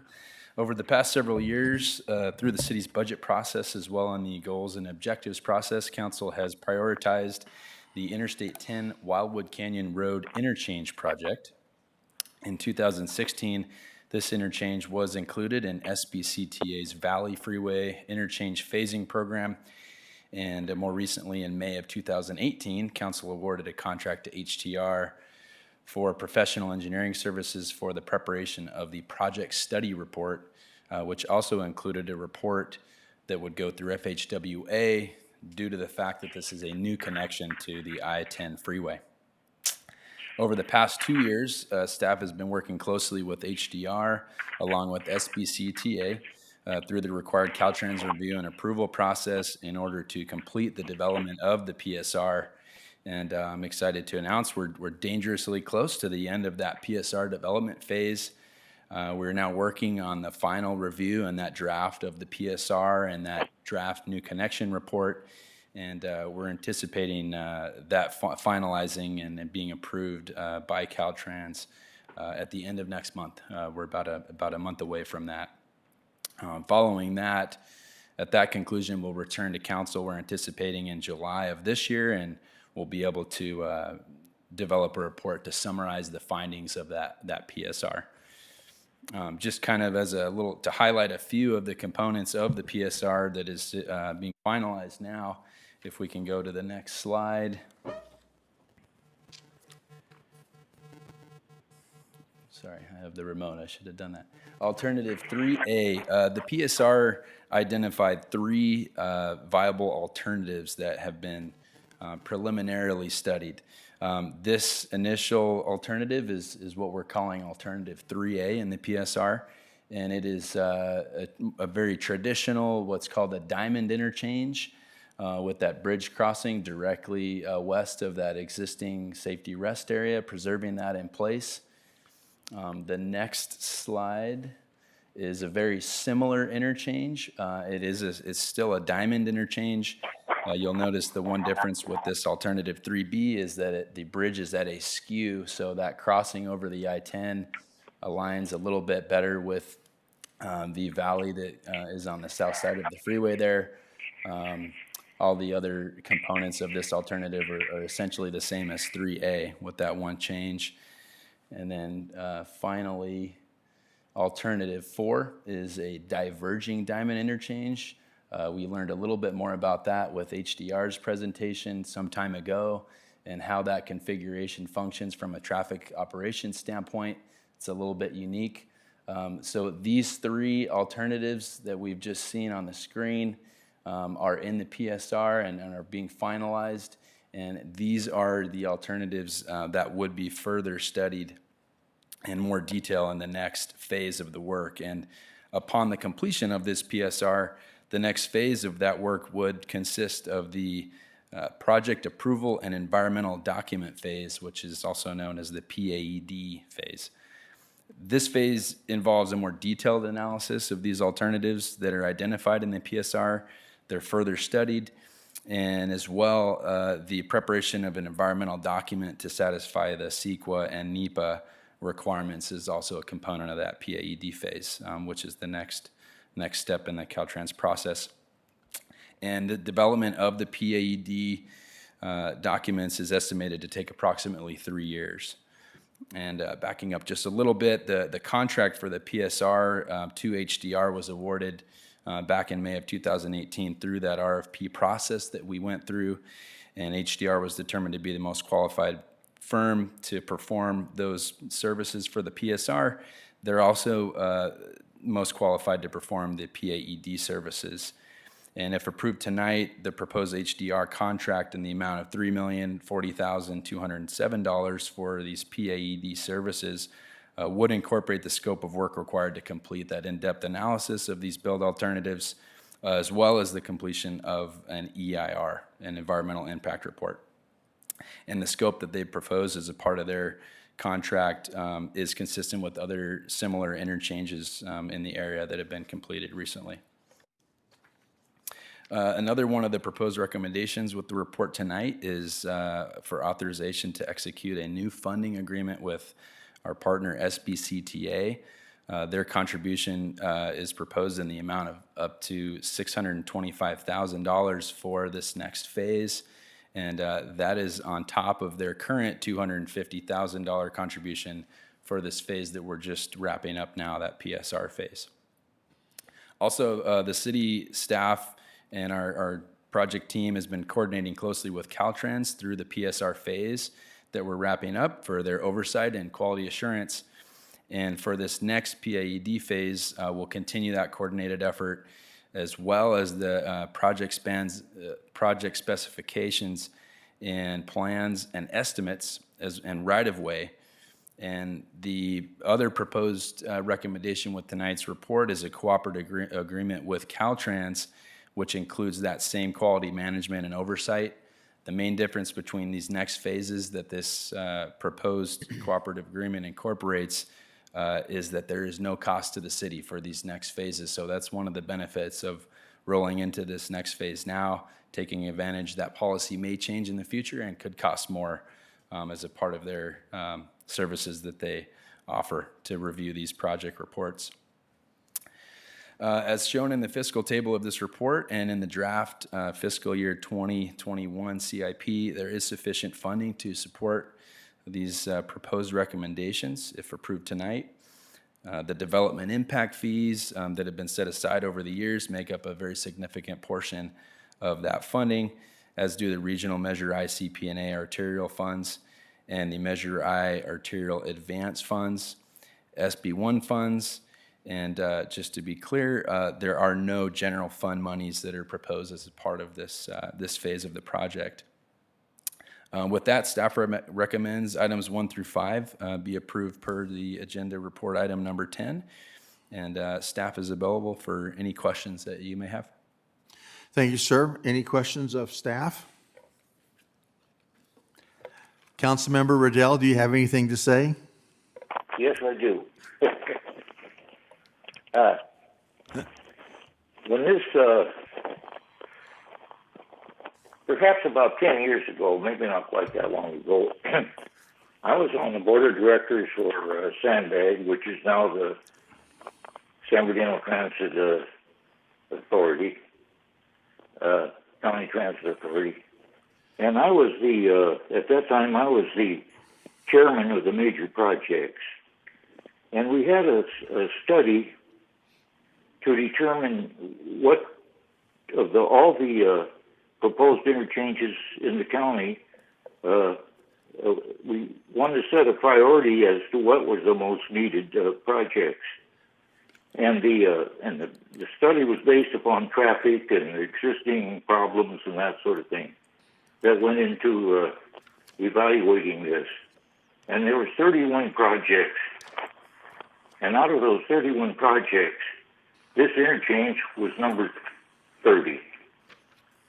Second from the bottom. The only one that was lower than this was Wabash. And the likelihood of this thing ever getting funding in the foreseeable future was pretty remote. And even if it was the number one project, the city would still have to come up with 50% of the cost according to the Nexus study. And at that time, the interchange was, I think, estimated to cost about $30 million. Now it's probably $40 or $50 million. And so the only thing that really we had going for us was geographical equity, what was built into the measure. And when we went to an extra 0.5% to get the project, the funding for these sort of things, the Measure I funding went from 0.5 to 1, and we got a geographical equity in there. So we did have this in our favor. But still, the thing was real low on the priority list. And everybody, all the various different cities, and the board members were all interested in their own particular cities, which is understandable. Anyway, so the likelihood of this thing ever getting money to build, Yucaipa's share would be about $20 or $25 million. And the only way that could happen is if there was some developer that was willing to come up with that kind of money to fund it, because there's no other way we could do it. And the likelihood of that happening is not very good because Target and other things were approached, and they never wanted to even put up the 8 or 10 million that was required to take care of the flood control channel improvements on the south side of the freeway. So the likelihood of this thing being built in the near future was remote. But Ray, to his credit and his tenacity, he took this on as a personal project, and he was on the manager's subcommittee. He didn't have a vote, but they provided input into the commission, and so he worked hard at this and got people interested, but it still didn't get the funding. Now, the funding, as it shows here, is traffic facilities fees, which is over $1 million. Well, those facility fees could be used for other funds within the city if we weren't going for this thing. And you take the arterial funding here, both the existing of 750 and the Measure I arterial funding advance, the money we'll be getting from the arterial for the next several years is advanced up for this to pay for this study right here. And we did that sort of thing for the interchange at Live Oak Canyon, but that was a different situation.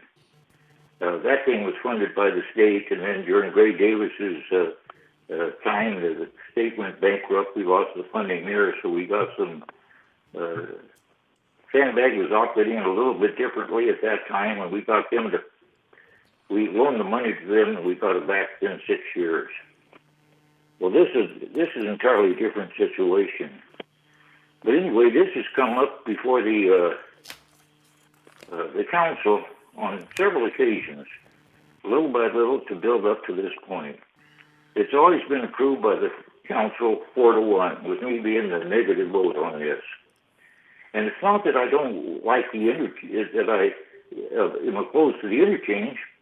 I just think that the money that's being spent on this, especially these studies right here, is money that could be spent elsewhere. And even though we might get the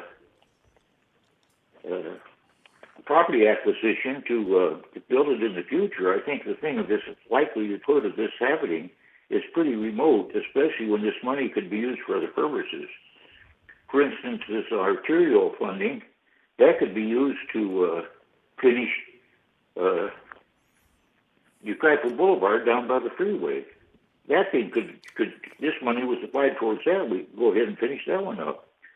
So I know the council is in favor of this. It has in the past. It's come before the council quite a few number of times, and Ray has taken it on as a personal project, I guess, and he's done a good job of pushing it up to this point. But I still think that the likelihood of this thing being built in the near future is even in the foreseeable future is remote. I don't know where we'd ever come up with our share of the money to have to, even if it was rated high on the Transportation Authority's list of priorities. I don't know where we would come up with half of the money to build the darn thing. The only thing that I can imagine that would come up with that kind of money might be Amazon or somebody with a warehouse. I don't think we want warehouses down here. So I'm still, it's not that I don't like the idea of an interchange, it's just that I don't like spending all this kind of money when it could be used for other needed purposes that would serve the community in the near future. Whereas I think this is just going to tie up a lot of money, and the thing won't be built for a long time, if ever. So I'm still opposed to it. I realize that the council has been voting for this 4-1 with me, the opposition.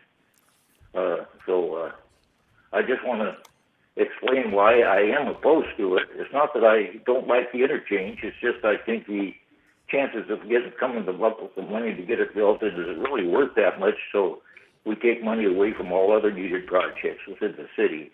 I know it's not taking money out of the general fund, but it's taking traffic facilities funds, and we're borrowing arterial funds against what could be used for other purposes within the city. So I'm still opposed to it. So I just wanted to say my piece, and I'm voting no. Thank you, Councilmember Riddell. Anybody? I'd like to say something. Member Bogue? I've been a supporter of this because I think, an interchange is fine. I don't think it's real high priority. I've never thought it was a real high priority. But when I read it this time and I saw the $3.5 million or $3.4 million price tag, a lot of the same concerns came to my mind. And the first thing was I was going to ask whoever was giving the presentation, are we fully funded on finishing Yucaipa Boulevard? Have we fully funded phase 3 of Yucaipa Boulevard? Another question is, have we finished fully funding 5th Street from Yucaipa Boulevard to E? Another one is, have we finished fully funding E Street? We're doing all the improvements up E Street from 5th to Bryant. And have we fully funded all the improvements for County Line Road from the freeway all the way up to, I believe it's Fremont? Now, if all those were funded, 100% funded, that might change my mind. But considering the budget issues that we're going through, we're talking about closing fire stations, we're talking about all these different things, and I've changed my position at this point. If it wants to come, if we bring it back at a future date, maybe in a year or so after all this has come by, I might change my position. But I'm not willing to spend $3.4 million on another project when we have so many other things that we have to do. So I will be voting no also. So if I may, if there were questions to respond to, just a reminder, number one, obviously you can't use gas tax money or SB1 funding, which is a form of gas tax money, or the DIF funding for operations of a fire station, number one. Yucaipa Boulevard near 17th Street is not funded. That funding for Yucaipa Boulevard has been nearly 100% allocated to the project that was recently finished. Avenue E still is not 100% funded for the section between 5th and Bryant Street. Elements of that are funded. County Line is mostly funded. I don't want to say it's 100% funded, just because at one time with the grant funding that was allocated, that we were able to acquire there, we thought it was basically fully funded, but costs have gone up, and so I don't want to guarantee that that's fully funded. But most of that project between basically 5th Street or Calamasa Boulevard, between Calamasa Boulevard and 5th Street and Bryant Street is funded through the current grant programs. So none of those are, several of those are kind of entirely funded, but most of those are not entirely funded. And that is an option available to council relative to this funding, is to use it for some of those projects. Just a reminder that I'm not sure that the SBCTA commitment will be available if we wait too long on the project, just for information purposes. Right now, they are committed to paying basically 50% of the phase of the interchange. This project, the PAED process, like the PSR, has to be for the entire interchange. But the agreement with SBCTA is they pay for 50% of the phase, first phase, which was approved as a part of the phased interchange program.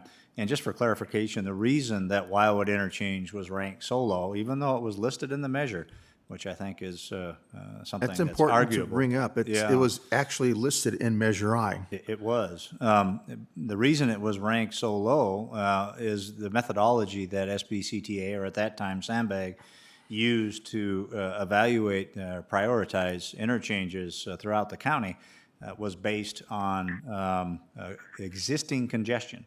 And so a new interchange was automatically going to rank very low, or generally a new interchange. There are some ramps here, as you know, for to access the rest area, but this is generally considered a new interchange, and therefore, based on the methodology, there is no way for a new interchange to compete with existing interchanges because it's based on existing congestion, and so that's why it was ranked so low. But it was listed, and there's been some interchanges that have been built, designed and built, that were not listed in the measure, prioritized through that process by Sandbag, and this was specifically listed in the measure. Hope I answered all the questions. My positioning is that if I'm to rank what I think is more important at this point, I think finishing the boulevard is a high priority. We have a lot of undone projects throughout the city. 5th Street between the boulevard and E, it's not complete either. The boulevard needs to be finished. We have the landscaping to do. We have E Street. We have County Line Road. If you're asking me if I think this interchange takes priority over those, I do not. I would rather fund and finish these projects than I'm not saying that the interchange is not needed. I just think at this point in time, I think we need to use that funding to finish the projects we have going and not, and perhaps this does go and it takes off. Then are we going to have to come up with the extra half? And, if an overpass is $30 million, do we have to come up with the 15? So the question about 5th Street I didn't respond to, I'm sorry. That is fully funded. And like with the Live Oak interchange, the hope is that you get an interchange to the point where it's shelf ready and you are able to pursue state or federal grants. And so that's the hope. The other alternative, of course, is a development project, development impact fees associated with a development project, or a development project actually builds the project. And as Councilmember Riddell mentioned, that would take a big project. And so there is some hope that there's some interest along the freeway, and we're going to talk about that in the budget study session relative to those types of users, the fulfillment centers, that might be a player in that process as well. But the hope is, like with the Live Oak interchange, once you have a project that's basically shelf-ready, it's a good candidate for state or federal funding. And just for clarification, I never did say that we would use transportation money for operational costs. Sure. I was only making the point that we're having these discussions about budgetary issues. And then I thought we are in a budget crunch, and perhaps we could allocate this money towards finishing some of the projects we have on file. Understood. And I, Go ahead. and I, when I read this and looked it over, and I love this project, but I got heartburn for sure. It's like you're planning a vacation for your family in July and you get laid off from your job in June, and all of a sudden you've already got the money invested, you've got to go, but oh crap, what am I going to do when I get back? And that's kind of how I felt about this for sure. What are we going to lose? Well, what do we lose if we don't proceed tonight with a yay vote on this? What do we actually lose, dollars and cents?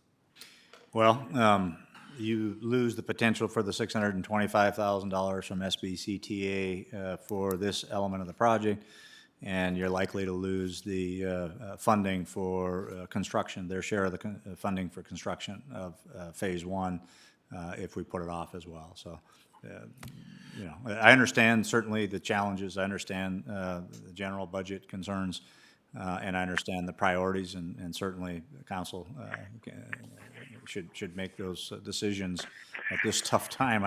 I don't know how to help with that except to say that that's how we funded Live Oak Interchange. That's how we funded other important projects in the community, is getting them shelf ready and reaching out to those partners and going after state and federal grants to help fund those kinds of projects, and we would lose that opportunity. And I actually believe, and I know for sure, that our economy was doing great. It was like a V8 engine running on all 8 cylinders, and then somebody just turned off the engine. I do believe that when the engine is turned back on again, but I don't believe this governor is going to turn it back on very soon.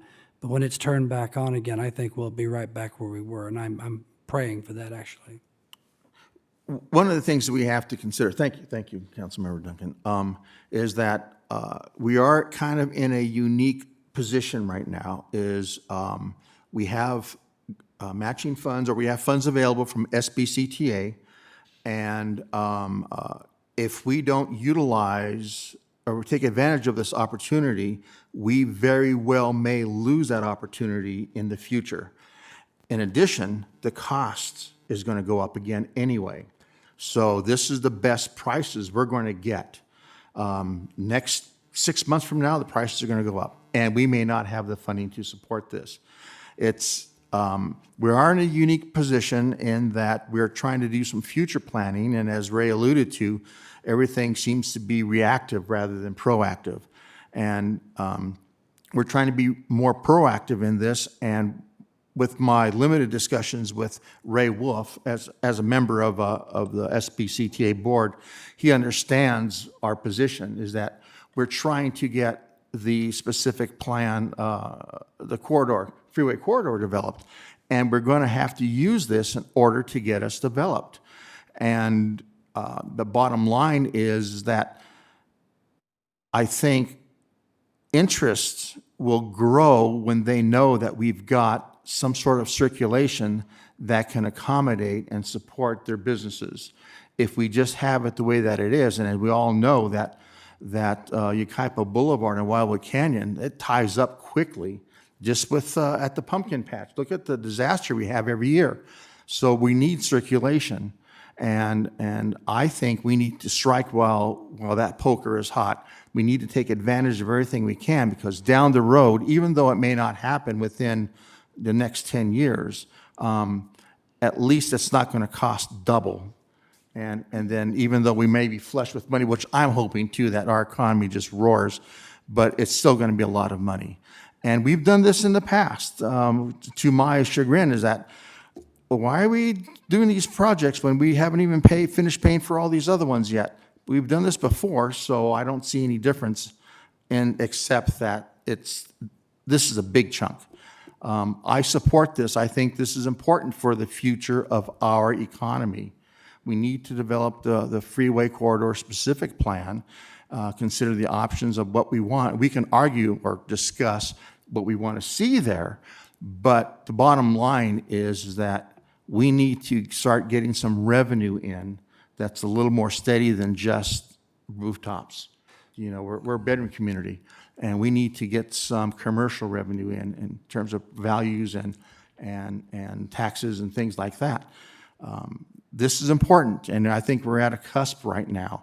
We should take advantage of everything we can, so we can have a very bright future after we are all dead and gone. Can I? Yes, sir, thank you. So just for clarification, with this interchange, does it come with maybe an MOU or some sort of contract with the Robinson and the Palmer family, who owns the entire corridor? Because until they decide that they want to develop, you could put every interchange you want there, and it's not going to change anything. I agree 100%. It does not, and it does not come with an MOU with the two property owners. We've had ongoing conversations with both property owners. Both property owners have been generally supportive. One of the property owners has an active interest in now in a new development proposal that very much needs this interchange, and so they're more interested in it now than perhaps ever before, but no guarantee. And you're absolutely right that the two property owners ultimately would have to be very interested in the interchange for it to happen in a timely manner. Live Oak, as you may recall, took a long right-of-way acquisition process. Of course, we acquired the right-of-way fairly quickly, but the compensation element of the process took a very long time, and so that is a challenge. And once again, I'm not putting down the interchange. I don't want to come across that way. I just don't think right now is the time. I think we have other priorities. I think it's a great project, but I think there's timing issues. A couple of comments. I would agree that this is a priority project. I think one thing that the city has always done, and that is to think forward, think in the future, and prepare so that as development occurs, that we don't have the traffic jams and the congestion, and we can support development that we so desperately need. And we can see already with what is happening with our budget that we have to be thinking about ways that we can generate additional revenue. And if it means a bigger box or whatever down the road, I mean, we see what's happening with our police and our fire budgets, and we have to increase revenue or we have to cut our expenses, and we don't want to do B. So we have to be forward-thinking, we have to plan, and we have to be strategic. And I think that's something this city has always done a really good job about. And so I think we need to continue pursuing this. The other projects important. I mean, I want to see E get done. And I would like to see the boulevard get done. I'm not quite as motivated about County Line Road, but those other two. But, you know, we've been strategic with those as well as in terms of figuring out how to continue those projects to continue to move forward. And I would assume you have a plan for them because I agree with Councilman Bogue. They're very high on my priority list in terms of completion. All right, this has been a great discussion. What do you guys want to do? I'll move the item. Okay, we have a motion to approve the 5 recommendations. I'll second it. Okay, any further Before we discussion? vote on it, I'd like to make one more comment. Yes, sir. The money you're approving here is a relatively small amount when you look at the cost of the whole interchange. It's going to be tied up for a long, long time. That could be used for other very needed projects like Greg enumerated. And who's going to ever come up with the city share, even if it's half paid for, city share of $20 or $25 million? You're talking about needed revenue. This is $20 or $25 million. Let's get realistic, people. Where's that money coming from? Okay, I'm through talking. All right, thank you. Councilmember Riddell, that was actually a poignant observation. Thank you very much. Okay, we still have a first and a second on the floor. Any further discussion? If hearing none, Jennifer, will you take the roll call vote, please? Councilmember Riddell, No. Councilmember Bogue, No. Councilmember Duncan, Yay. Mayor Pro Tem Allen, Aye. Mayor Avila. Aye. Okay, it passes. All right, that's item number 10. Let's go to item number 11, which is, we shall adjourn city council and convene the housing authority. Is that right? Am I the chairperson? Who's the chair of the Housing Authority? Is that me? Apparently that's I me. think is it Greg? I think it is. Yeah, I Is it think me? it's in Okay. them. Well, then I'll open the Housing Authority. And our very first item are the meeting minutes of December 9th. I'll move those. I'll second. We have a first and a second. Any discussion? All in favor? Aye. Well, I got to do. We'll have to. do a Oh, roll I'm call sorry. vote. Roll call. Jennifer, will you take the roll? I'm ahead of myself here. Councilmember Riddell, Aye. Councilmember Bogue, Aye. Councilmember Duncan, Aye. Mayor Pro Tem Allen, Aye. Mayor Avila. Aye. All right. So it now passes and, We'll adjourn the housing authority? no, I think Next item it's- is One a more? joint item, so We you have a reconvene. joint. Yeah. Yeah. It's a joint. It's a joint, so you're going to reconvene the council. Okay, we'll reconvene the council. We have a joint meeting. Okay, help me here. It So you're doesn't- reconvening the city council meeting, you keep the housing authority in effect, and this is a joint item. We take a vote on both. Correct. Okay, do I have a motion to approve the minutes? No? No, No, no. We're this just is, going to have item number 11 now as a joint, Oh, I'm sorry. as a joint agency and council. I've only been doing this for 6 months. Yeah. We haven't had a lot of joint Haven't had a lot of agenda joint. items since you. Okay, number 11, exclusive negotiating agreement, Eagle Development. And if I may, Mr. Mayor, I'm going to refer this to Caroline Velarde, our Housing and Economic Development Analyst, and Ben Matlock, our Planning Manager. They're going to tag team on this one. Good evening, Mr. Mayor and City Council members, Chairman and board members of the Yucaipa Housing Authority. For your consideration this evening is the exclusive negotiating agreement with Eagle Development. The subject site of this ENA is 8.73 acres located there, as you can see on the PowerPoint, on the southeast corner of Oakland Road and Avenue E. It was acquired by the city in April 2016 from a private entity as part of the acquisition of the property across the street for Dunlap Park. At that time, it was thought that the property would be used to supplement or be a part of Dunlap Park. However, staff discussions with tribal representatives, prompted by the findings of Native American artifacts on site, yielded little interest in the property's development for that use.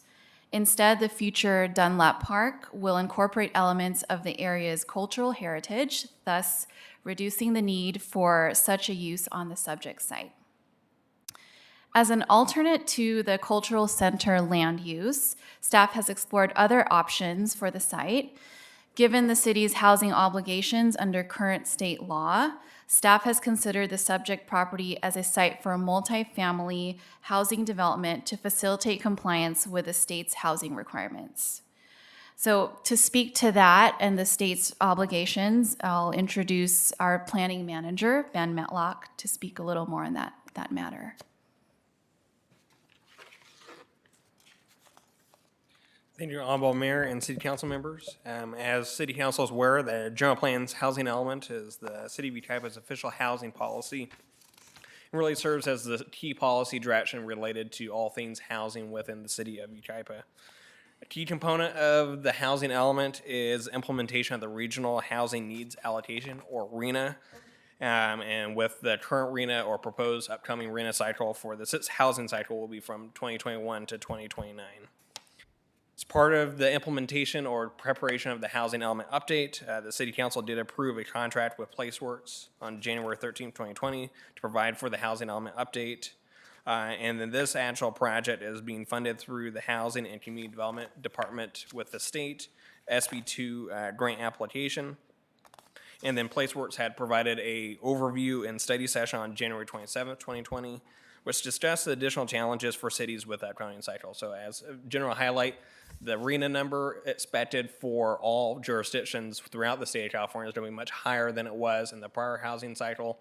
And then the requirements to have housing sites that qualify for meeting the RHNA numbers has also gotten stronger. So you have a higher requirement and less ability to make sites generally work there. And so cities throughout the state have to be a little bit more creative on their approach and really look for a very multifaceted strategy to help meet those requirements. And so cities really do need to think about affordable housing opportunities wherever they can, provide a lot of different opportunities and flexibility, and really looking for low-hanging fruit opportunities as well to help meet those requirements. And so this site is being discussed kind of as one of those potential ideas to explore for a couple different reasons. One, as a city-owned piece of property, we have a lot more ability to help facilitate the outcome of the development of that site or for affordable housing project on that subject site.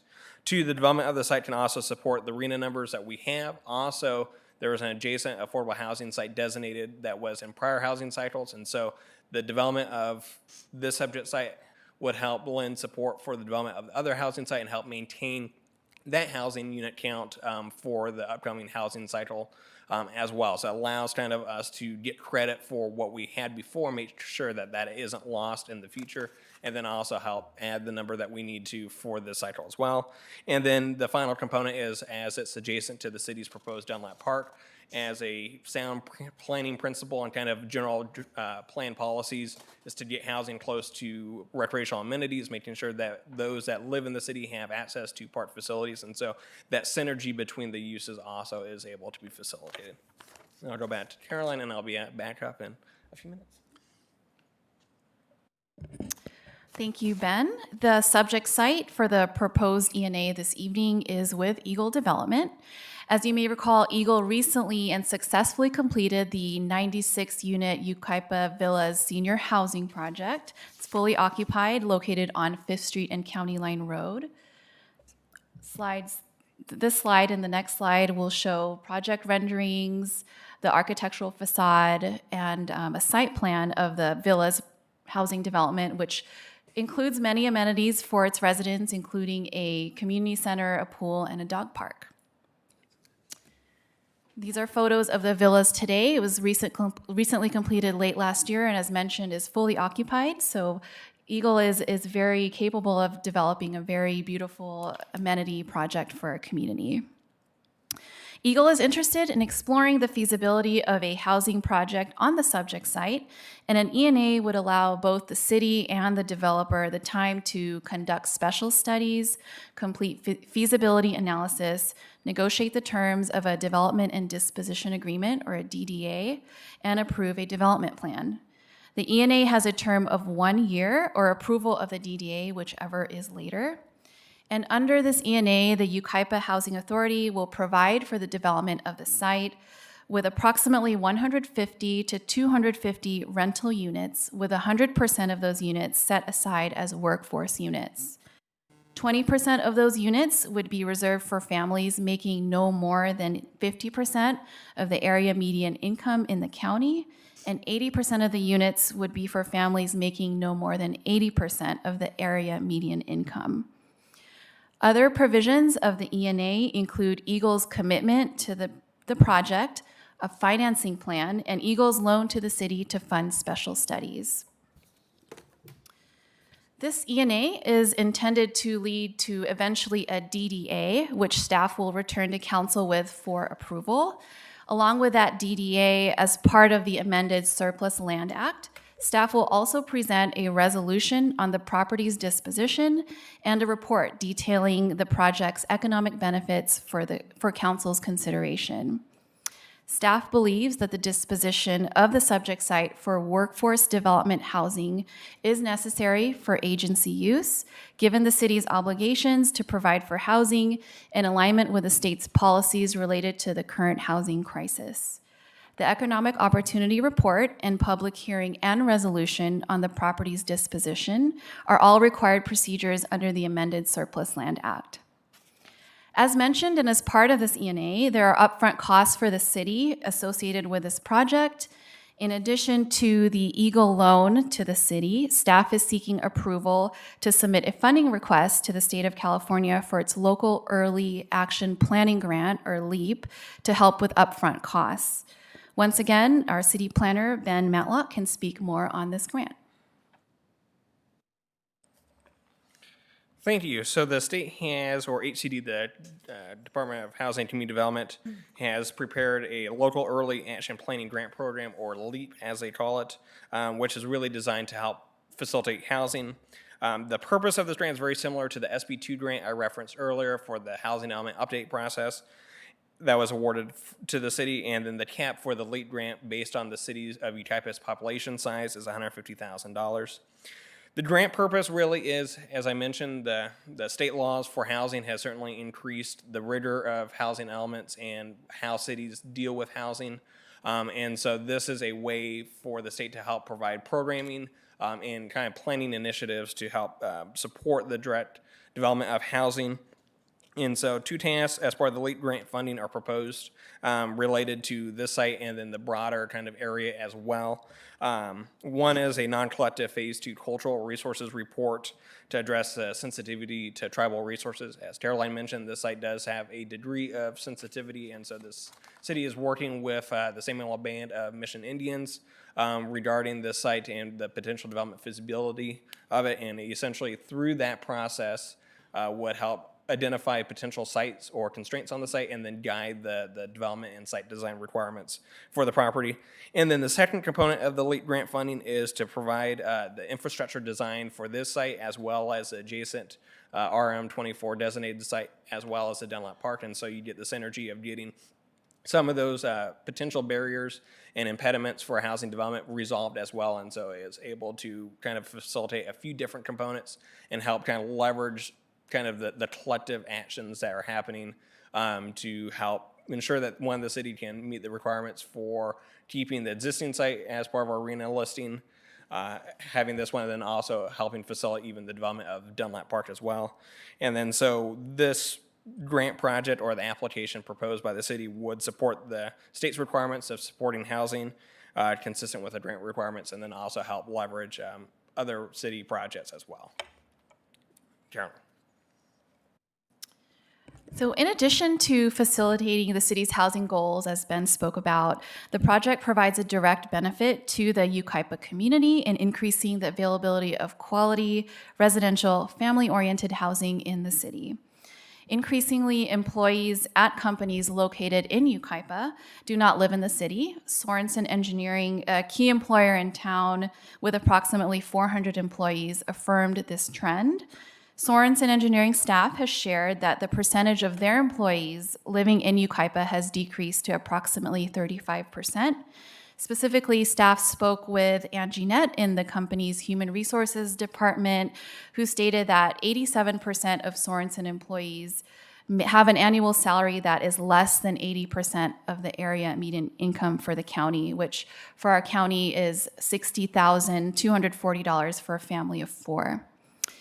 The decrease of Sorensen employees living in Yucaipa is attributed to the lack of available quality workforce housing in the city, as much of Sorensen's entry-level positions have an annual salary of less than that area median income. The proposed housing development would provide Sorensen employees, current, existing, and prospective, as well as employees from other area employers, with a viable option combining quality development and workforce housing components. The proposed MOU with Sorensen Engineering is a joint commitment recognizing the importance of quality housing in the community and the value that employees working and living in Yucaipa bring to the individual, community, and local employers. If the MOU is approved, the city will fully engage Sorensen in the design of amenities and other aspects of the project that may appeal to its workforce and develop marketing materials for Sorensen's distribution to its employees.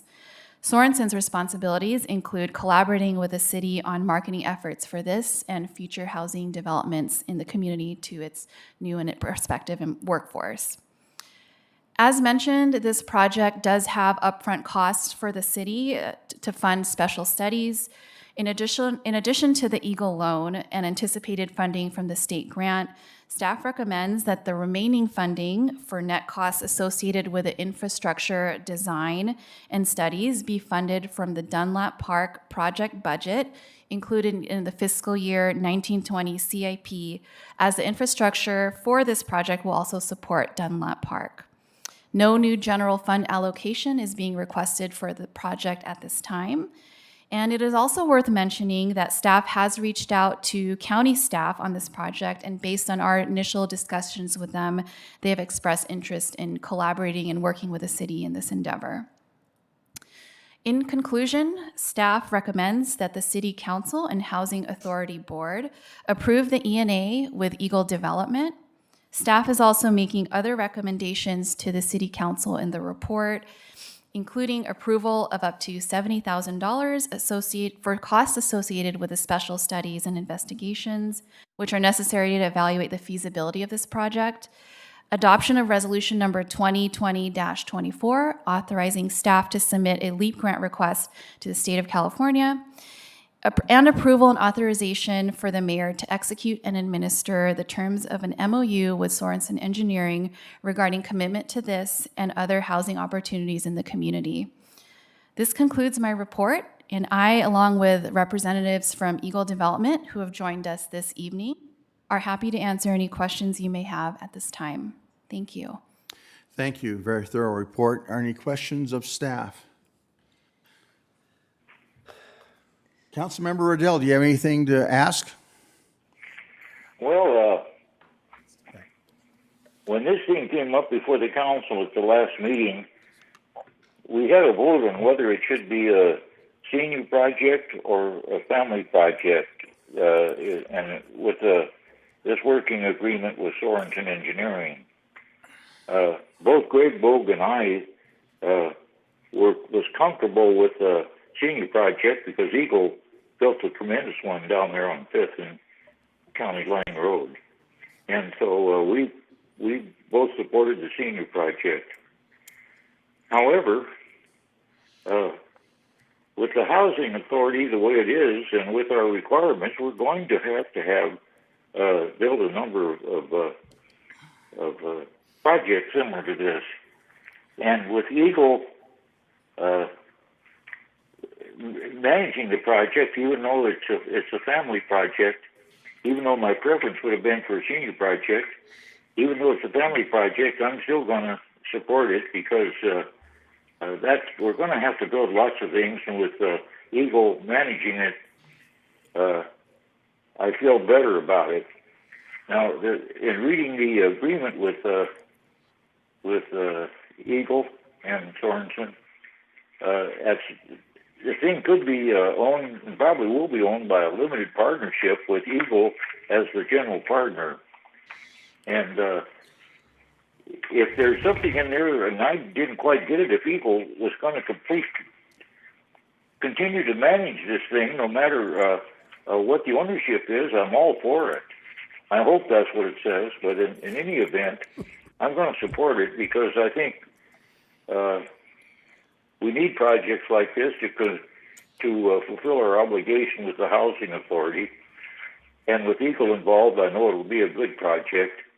I just hope there's some way we can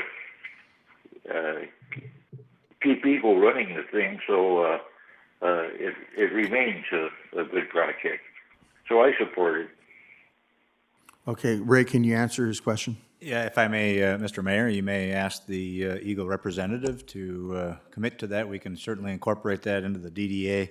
And if I may, while he's coming up, if that's the council's preference, I'd like to clarify two things. One, there is a separate item for the Housing Authority to act on beyond 1 through 4. 1 through 4 are the city council action items. And then in item 4, just for clarification, I would like to suggest that the mayor execute and the city manager administer, or his designee administer the terms of the memorandum of understanding if that works for council. Does Sorensen have a financial contribution, or this is just them coming over there saying, we like this, we like that? It's mostly about helping work with Eagle on the design of the amenities for the facility, perhaps even the units to a certain extent, and then providing outreach effort to their current and future employees for marketing, if you will. I have another can I ask another question? Yes, please. I see that we're going to allocate $70,000 to geotechnical issues or whatever studies. And we did that on a prior property there on 13th Street. So my question for you, is this just going to be something that we do for every project? Or if this is going to be what we do on every project, perhaps we should just lower our diff fees for everyone instead of kind of picking and choosing. So I'll take those several questions one at a time. There was a partnership for a sale of property on 13th Street that included seismic review of that site. It was part of the purchase and sale agreement negotiated with that developer that included the sale price. The second question relative, or the part of the question relative to the $70,000, the reason that staff is comfortable recommending allocation of the $70,000 from the Dunlap Park is that this project will also include, this study process will also include the design of the infrastructure of the recycled water and the water line to serve both the Dunlap Park, this project, and the adjacent project that was referenced earlier. So it will benefit all three projects. And if we weren't clear, there is a real risk on the housing element sites that were in the current, or are in the current approved housing element of the HCD deciding in our upcoming housing element review process that those sites are not eligible for the units that are required in the next cycle. And if that happens, essentially we are saddled with the current zoning for those sites, because it would be unlikely that those property owners would support reducing the densities on those sites. and we're saddled with finding additional sites to meet the 2,800-plus units that would be in the upcoming housing element. So having this effort to do the studies on the site in question, but also do the infrastructure design for the recycled water and the water lines, perhaps sewer lines, that serve all three sites, hopefully will allow us to keep the adjacent housing element site, keep credit for the adjacent housing element site in the upcoming housing cycle. I know that's a little complicated, and I apologize for that, but there is a very real risk in the units that have already been approved by council. Now, has the state of California come in and have they manipulated any of our housing at this point? Because we have not. And have we met our obligation year after year? We have come closer than most as it relates to our But we affordable have not. housing We project. have not. We have not actually No. achieved what we were supposed to achieve. We have not. So, And that is the we challenge. just sit at the only reason I'm starting to see this trend where every time we have some sort of project. By the way, I think your project is beautiful. By the way, the one on Fifth Street is incredible. I love it. I think a senior housing project would be great, and that's why I was a big supporter of the senior part of it. But we keep seeing these projects coming over, and it's this continuous threat. And it's like this threat, and we hear this threat every time. If you don't approve this, the state's going to come in and do this, this, and that. And every single time we hear it over and over and over again, and yet I haven't seen anything. You just said that we didn't comply, and yet I haven't seen anything. So I don't know. Is the threat real? Yeah, Or I think it is just now. I'll people? give you an example. In the past RENA's requirements, the state said things and they didn't follow up on it. This time they apparently mean it. If you recall, Huntington Beach had a big issue with what they wanted to do, which was not what the state approved them to do. And there was that big battle. I can't remember when that was. It was either middle of last year or maybe towards the end of last year. And so they hammered Huntington Beach pretty hard.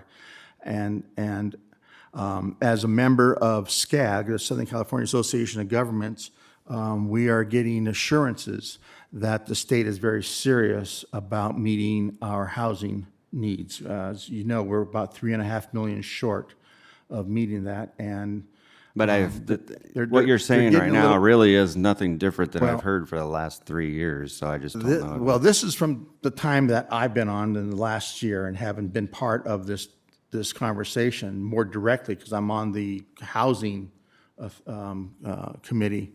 This appears to be a little bit more serious because we just don't have enough housing, and the current administration is pushing very hard and insisting that we do something about it.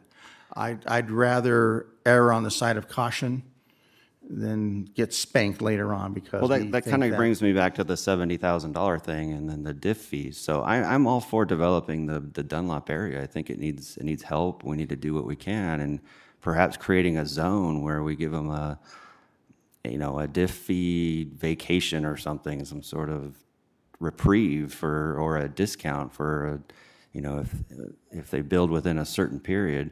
Instead, what we're doing is we're going, well, we really need this project. We're going to go ahead and allocate from our funding. We'll just give you 70 grand.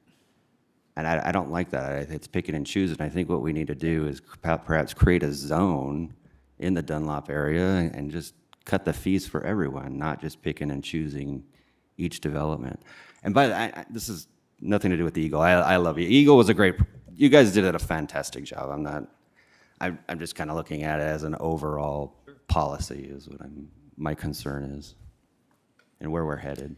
Well, if I may, we can certainly look at options for reducing development impact fees in general. I think that that's... What about targeted areas? And we can certainly do that as well. And I think the Dunlap is a very good area to focus on. I just don't disagree with any of that, but I would just say we have historically seen, other communities have historically seen, we've certainly done it with our joint projects, the deferral of development impact fees, participation by the agency in these workforce development housing projects or affordable housing projects, depending on your terminology. But that's typically part of the the relationship between the agency and the developer for projects like this. But we certainly should look at, I agree, targeted reductions in development impact fees throughout the Dunlap area. Well, I just, and I appreciate what Greg is saying, and I don't know that the governor is serious or not, but fact of the matter is that he issued an order and nobody can get a haircut. That's pretty darn significant. Well, I think this is a project, as I said at the last meeting, that we need. I would certainly think that what Councilman Riddell said in terms of oversight long-term of the units is important for maintaining the quality of the lifestyle of the residents who end up living in these units. These are rental units. We have a shortage of this kind of housing in our community, and we need it. There are young people that would like to live in a rental apartment, a quality one with a clubhouse and a pool. You know, you can make it 35, feet or yards and make it 35 feet, that'd do it. And you could do laps in that. Anyway, so I think that we really do need this kind of housing regardless of even what we are being told we have to do. This is something we just should do because, again, we need to have housing in this community that people that are just getting out there and starting up can move into and start a family. And there's nothing when you look at kids right now, they got to move when they become young adults. They got to move out of Yucaipa to go find a decent community type apartment housing complex to live in that has amenities that they want, and they don't want a house with a yard with property. So, I'm supportive of this. I would like to see you could have long-term management of this to just keep it quality, and the whole development impact fee program, it served us really well. I don't think we should mess with that right now, and if we have to do some kind of incentives to support this kind of housing in our community, I think we need to be creative with each project as it comes forward to us. Thank you. Well, And for the there's record, if I can, maybe let the representative answer the question there. Well, yeah, I'll just real briefly, Mayor, thank you. And it's great being back in front of this body again. It's always a pleasure, and always a pleasure to see your city manager and your staff at work. They do incredible in-depth research. It's really quite impressive. But David Molnarski, TransTech, I'm head of the consulting team for Eagle, and we have Mr. Win Holmes and Mr. Randy Friend. I think most of you remember the two gentlemen from Eagle from the groundbreaking and the ribbon ceremony. But yeah, Eagle, I mean, that's their program. The management of their projects is #1 priority, and we really look forward to the opportunity. And that's what it is. It's an opportunity to sit with your staff again and work through some conversations and some negotiations. Mr. Casey's a very worthy negotiator, and he's going to do the best on behalf of the city and the citizens, and we would really like the opportunity to do another project in your city.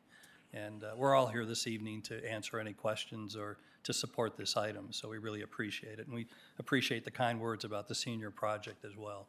It's been a remarkable success, and you should be proud. So. And for the record, I actually am a big supporter of your senior portion. I do have reservations about going to a family unit, so yeah. Well, I'm going to stick with my original position. Yeah, we're also excited about the Sorensen Company. They're a fine company. They've been around for decades, and to be able to co-op with them in the city, I think is going to be a real great opportunity for us. How many employees at Sorensen? 400?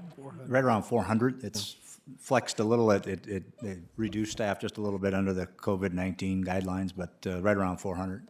So this couldn't accommodate all 400 of them, not with 96 units, but they have enough employees to fill your units. Yeah. So anyways, again, pleasure to be here, and if you have any more questions, we're here at your disposal. So thank you.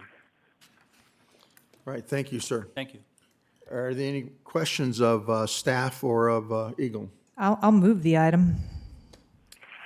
Okay, we have a motion. I'll second the item. Motion and a second. And this is on behalf of the city council. And This I'm is on assuming- behalf of the city council, And I assume that's as amended? as amended. Yeah. Okay, if there's no further discussion, Jennifer would take a roll call vote. So this is a roll call for items 1 through 4 for council. So Councilmember Riddell, Aye. Councilmember Bogue, No. Councilmember Duncan, Aye. Mayor Pro Tem Allen, Aye. Mayor Avila. Aye. Now on, can I take a vote on behalf of the Housing Authority? So do I hear a motion? I'll move to approve I'll second. as with amendments. Jennifer, can you call the roll? No amendments to that item, not to to- that okay. action. Commissioner Commissioner Riddell, Aye. Commissioner Avila, Aye. Commissioner Duncan, Aye. Vice Chairperson Allen, Aye. Chairperson Bogue. No. So I will close the Housing Authority at this time and turn it back over to the mayor. Thank you. Okay, we'll move on to item number 12, public hearing. I'd like to open up the hearing at this time. And the item is user fee study update. Thank you, gentlemen. Thank you, Mayor and Council. On April 23rd, 2018, you adopted a user fee study and resolution number 2018-21, implementing the comprehensive user fee schedule, which amended the fees and charges for city-related services. In addition, at that meeting, you directed staff to return in each of the 2 years following to apply increases pursuant to the change in CPI, which in this case will be 2.3% based on our region, and to return in year 3 to reevaluate the study, which will be brought back to you in this upcoming fiscal year. The fees that relate to the development project, which include applying for the filing, accepting, reviewing, approving, or issuing of an application, permit, or entitlement, will become effective no sooner than 60 days following the adoption of the resolution before you this evening, and all other user fees would be effective on July 1st, 2020. In addition to the staff report is an objection from the BIA. They're specifically objecting to the fees related to residential development. And at this time, I'm going to hand it over to Fermin, and he'll highlight how the adjustment of the 2.3 impacts residential development. Thank you. Good evening, Mayor and council members. The resolution attached to your agenda report includes a list of all of the fees that will be revised with the recommendation tonight that is being proposed for revision tonight. There's over 250 fees that are listed, but I wanted to take a moment and highlight the fees that apply directly to the construction of a new residential, a single-family residence, or even a multi-family residence. The fees that are listed on the screen before you are those fees, and again, not all of those fees would apply to each particular new home construction, but several of these may. And as you can see, the third column from the left are the current fees, and then the column next to that is the proposed fees with the, proposed CPI increase. And then the increase amount is listed on the right for reference. And as you can see, the fees are being increased, but it's not a significant amount. And again, these are the primary fees that would be applied to new residential construction, new homes, whether they are custom homes or part of a tract or a parcel map. Fermin, do you have is there a copy of that? I'll be honest, I can't see that. These are, well, they're actually listed in the resolution attached to your report, but what page is it on? Page 255? Is that 255? Green. I can barely see that. They are, well, they're No, they're spread out. They're listed at the bottom of page 247 and the top of page 248. So the difference between 104 and 106 is 3? That's right. Yes. Plus 2, actually. Yeah, it's actually, it's rounded, yes.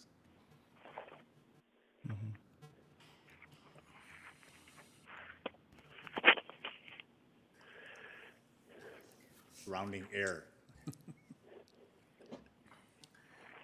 So what's the total impact of this 2.3 if you were going to build a house? How much more would it cost you if you had to pay every single one of those that you have in that table up there? For a typical tract home, it would be about $46. $46. Yeah. That's what 2.3 is of the normal cost. So I would say on average, it's about $50. Okay. Is there any way, and is there any way you can add a fee on top of this for paramedics? Is that legal? Well, there are communities that include services in their community facilities district. That has not been something that has we have considered in the past, but not just infrastructure, but there are nearby communities that also include operational services. So we could, in fact, go ahead. No, I'm sorry. It wouldn't be tack on to these kind of fees, but you could do that through a CFD, through Community Facilities District. You're saying one thing, and then Dave is shaking his head the other way. I don't understand. But what Dave is saying is not on top of this fee mechanism or this fee system, but cities have used a Community Facilities District mechanism to apply operations costs, apply operation costs and benefits. Is that something that, I mean, obviously is this the time to talk about that? Well, we'll be Is that talking about it. a budget item discussion? I mean, Could be in the budget study session. yeah, as an opportunity or a method to increase revenue. And then there are fire fees associated normally, and it's a one-time deal. So if you attacked a paramedic fee, it'd be just one time, not an annual cost. But those are diff fees. Yeah. So there's 3 different things that we're talking about. One is development impact fees. 2 is a community facilities district and what those costs are associated with that. And these are basically plan check and inspection fees. So 3 different types of fees that developers or builders are faced with. But community facilities district is how you could, I'm not recommending it necessarily, but how you could actually pay for operational costs.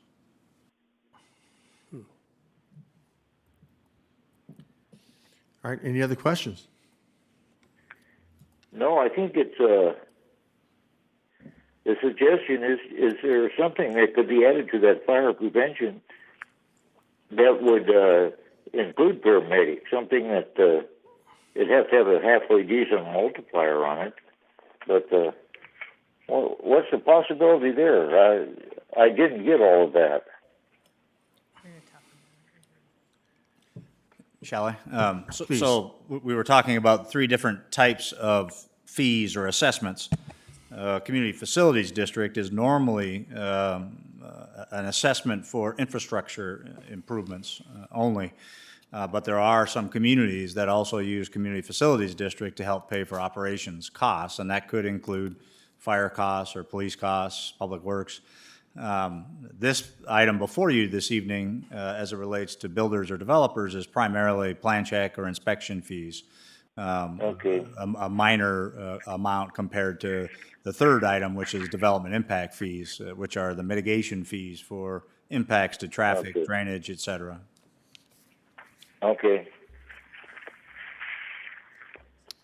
All right. No, I'm happy with what's here. Happy with what? With the 2.3. Sure. Okay, any other, are there any public comments on this item? No. No. Okay. And then no applicant rebuttal. We'll go ahead and close the public hearing. Open for council discussion. I support the item, and I'd be willing to move the item. I think that if you don't apply the, the CPI, then essentially the fees are going down. So this is just keeping us even with the rate of inflation. So I would move the item. Okay, we have a motion to approve. Any other comments, or do I hear a second? I'll second it. Okay, a second by Mr. Riddell. If there's no further discussion, Jennifer, you take a roll call vote. Councilmember Riddell. Aye. Councilmember Bogue. Aye. Councilmember Duncan. Aye. Mayor Pro Tem Allen. Aye. Mayor Avila. Aye. Okay, it passes. All right, moving on to item number 13, continuation of the proposed vacation of a public drainage easement. And we'll open up the public hearing for that, and that will be, who is that? Fermin. Yes, thank you. This item is regarding the proposed vacation of a public drainage easement within 4 properties. The properties are located on the south side of Yucaipa Boulevard between 18th Street and Avenue E. This is the property that is being developed as part of the Vantage One land development project. On April 27th of this year, City Council adopted resolution number 2020-21, which set the date of today's date for City Council to hold a public hearing regarding the proposed drainage easement vacation.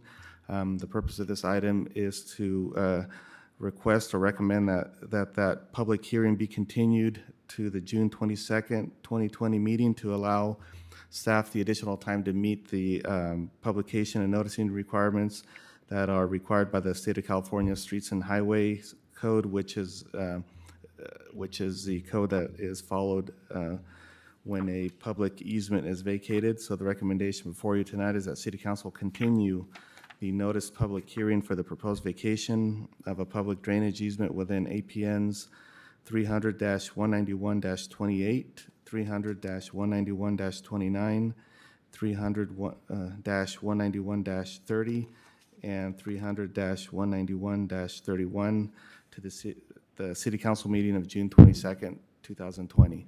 That concludes my report. Okay, any questions of staff? Okay, we'll go move the ahead. item. Is there any public comment in the audience? Nothing, seeing none. Giving somebody some time to get back to her seat. The applicant rebuttal, I take it. And we'll go ahead and close the public hearing. Do I hear any motions or discussion? So move. We have a motion to approve the continuation. Do I hear a second? I'll second. And a second. Any further discussion? Jennifer, will you take the roll call vote? Councilmember Riddell. Aye. Councilmember Bogue. Aye. Councilmember Duncan. Aye. Mayor Pro Tem Allen. Aye. Mayor Avila. Aye. Okay, we'll go ahead now, move to item number 14 in study sessions. Budget study session for 2021. Ray Casey. Thank you, Mr. Mayor, members of the council. I will be very brief, given the lateness in the evening, and wanted to give the opportunity for our fire chief and police chief to respond to some of the public safety questions that have been raised as well. So I'll be brief in the introduction and request a little bit of time to further discuss the rest of the general fund budget after they are done, if that's okay. So first I want to start out by saying that staff really appreciates the flexibility afforded in lowering the mandated unassigned fund balance level from 30% to 20%. That certainly gives us some flexibility in moving forward, and so appreciate that. And that came out of the last budget study session, of course.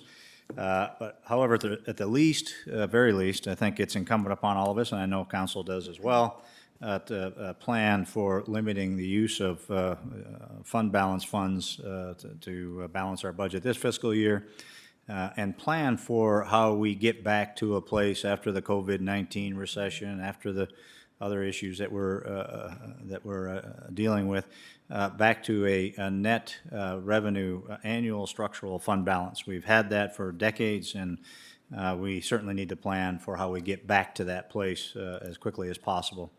But I do know these are difficult decisions to make and difficult times, and nearly all the cities around us, probably all of the cities around us, are having to allocate from their reserves to balance their budget, not only next fiscal year, but in the current fiscal year. And we've been fortunate enough to be able to work through that without, we believe, having to touch our fund balance for this fiscal year. As the public has heard a number of times, we have the public safety budgetary imbalance with the rising costs at 5 to 6% a year. What we had forecast at about 3% increase in revenues annually now lowered those forecasts to around 2% with the coronavirus recession, maybe a little less. We've discussed a number of options and how to lower public safety costs. First with staff, with Chief Malnowski and Chief Williams. And then with council through several budget discussions. I have one more to add. Grant is not going to be happy about this one, but we've added administrative support for the fire department at the cost of about $20,000 a year, and that's one I hadn't talked about before, and would add that for consideration as well.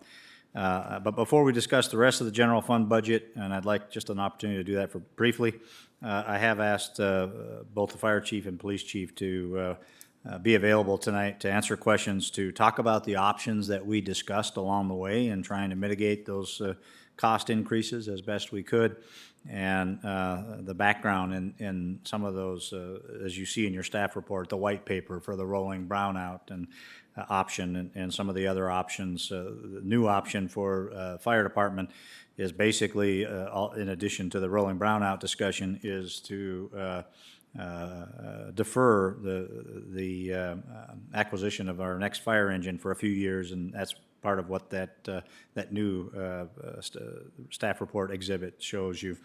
But with that, if I may, I'd like to, unless there are any questions for me, refer the staff report to Fire Chief Malnowski, and then Police Chief Williams.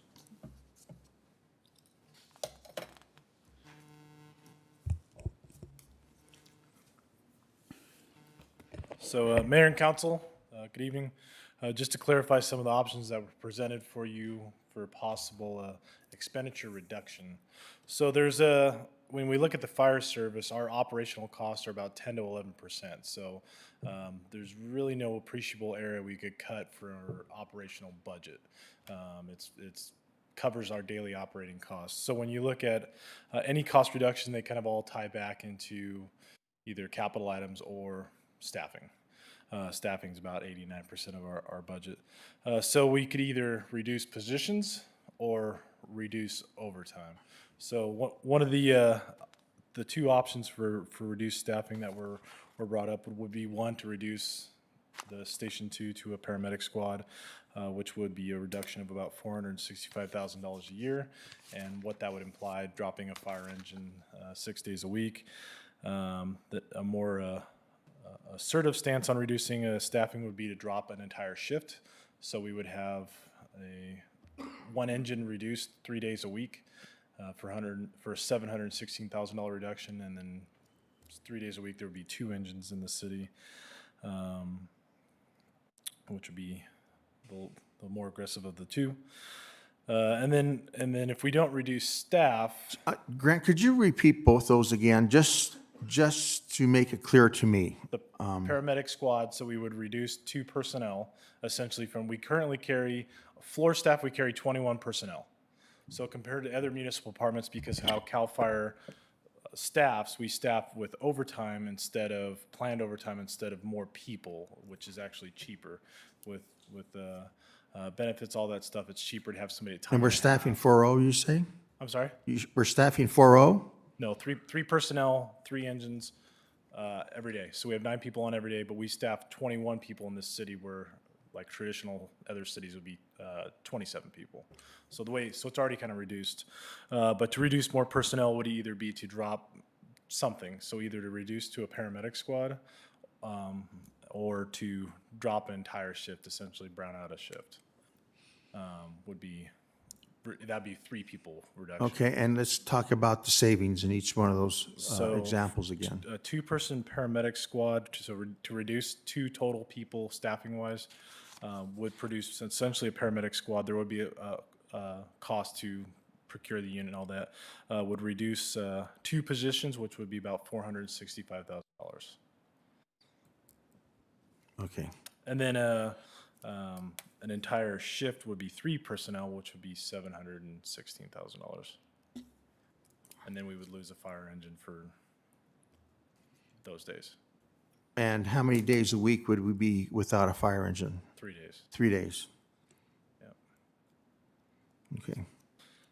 So, and then one other methodology would be to, like former Chief Shaw alluded to in his email, would be to do some type of brownout. So either a true brownout is closing a station. So we get that. That's completely shuttering a station.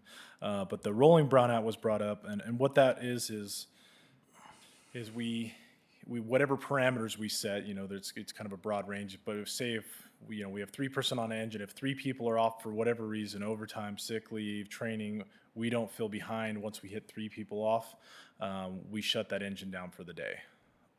With the way we staff, CAL FIRE doesn't make on par with other municipal departments. We have more time off as kind of a benefit.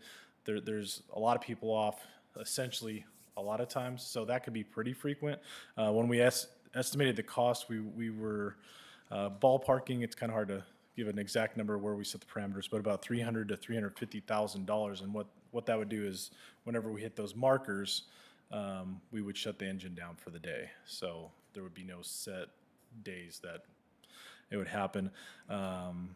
Also, the way the state contract is, we do have the benefit of working with the state, just like, when the state pays for a decent amount of the overtime here in the city when we start hitting state incidents and staffing. When it goes to patterns staffing patterns and not including So- Schedule B.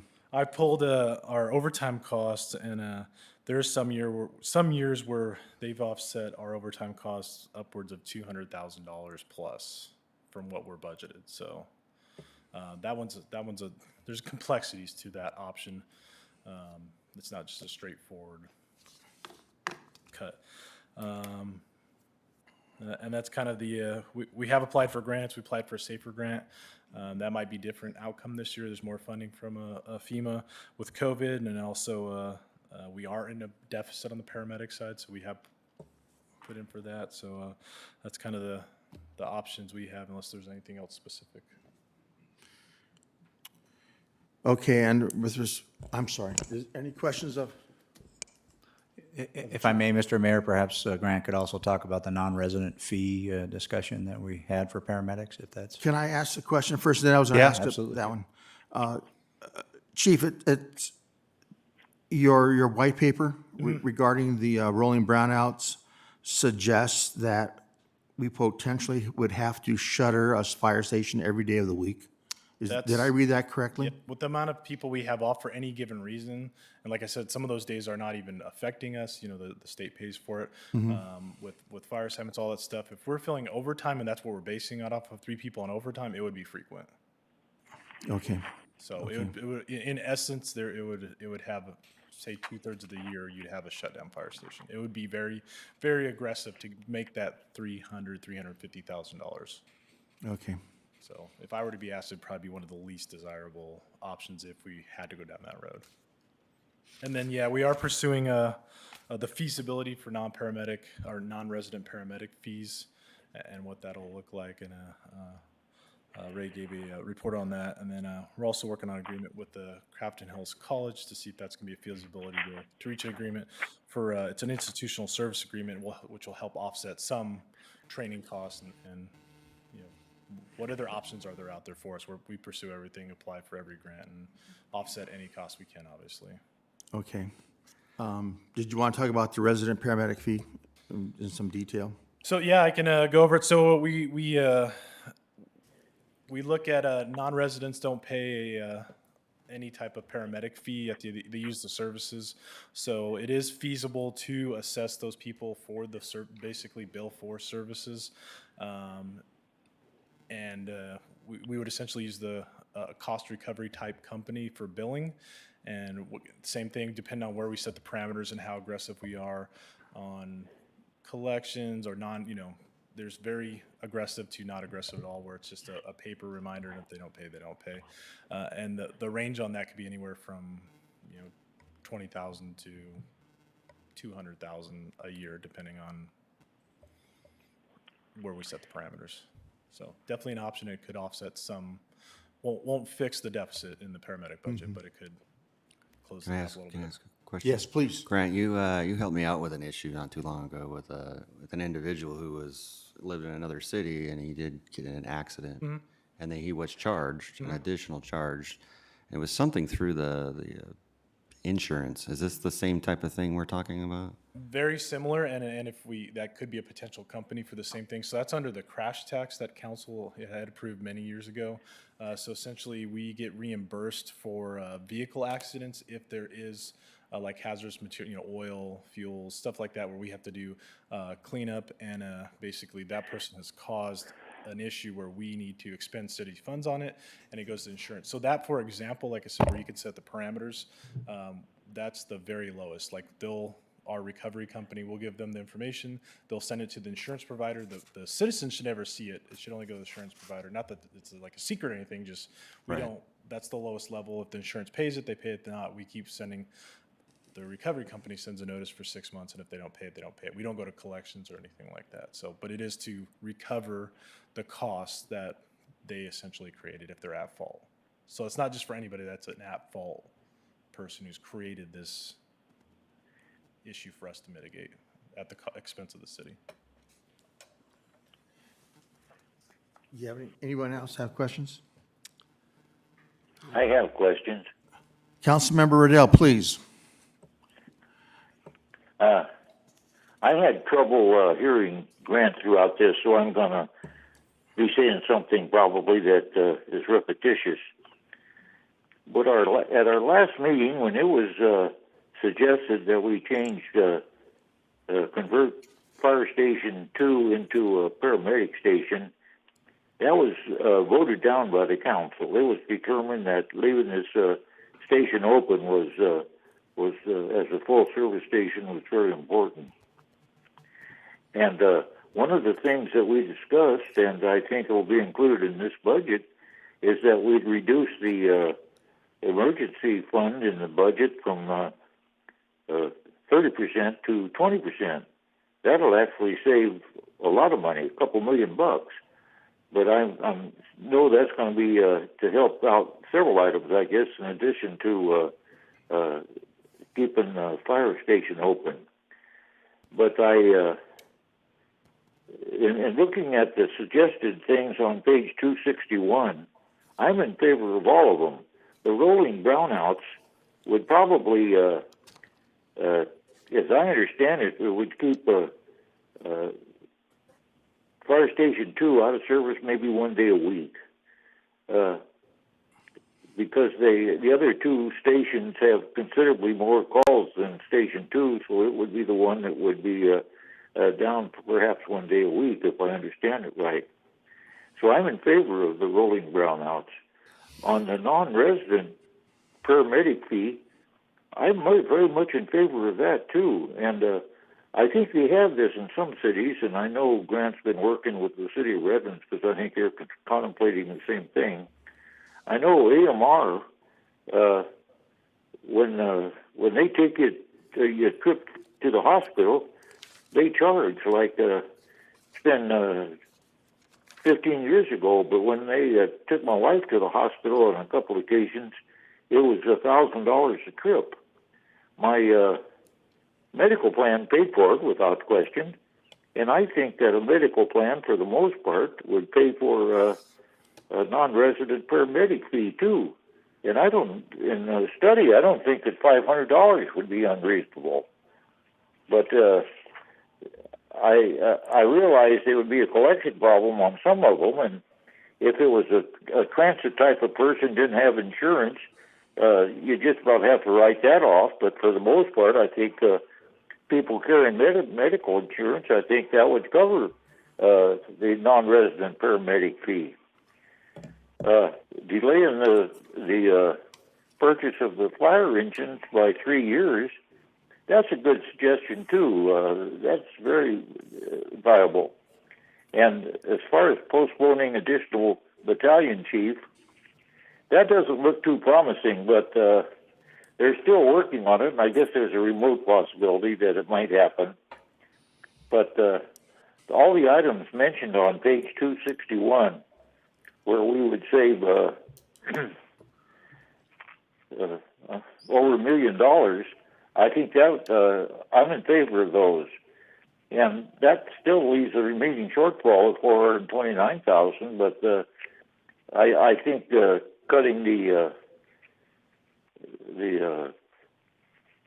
emergency fund from 30% to 20% should cover that $429,000. So I think with these suggestions on page 261, plus maybe even increasing the non-resident paramedic fee, I think that would keep us in good shape for a while we continue to search for additional revenues.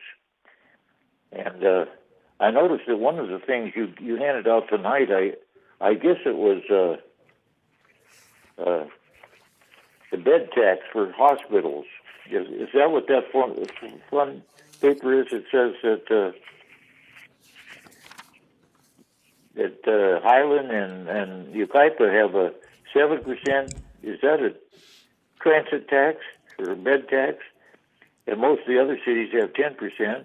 I don't know what it would take to raise us up to 10%, maybe 12%. Like banning charges is too much, but they collect $854,000 on this. Colton at 10% gets almost $1 million, over $943,000. With some a good hotel or two, we'd be bringing in a lot of money on a bed tax. So with all these things combined, I think we have to keep that station open. I think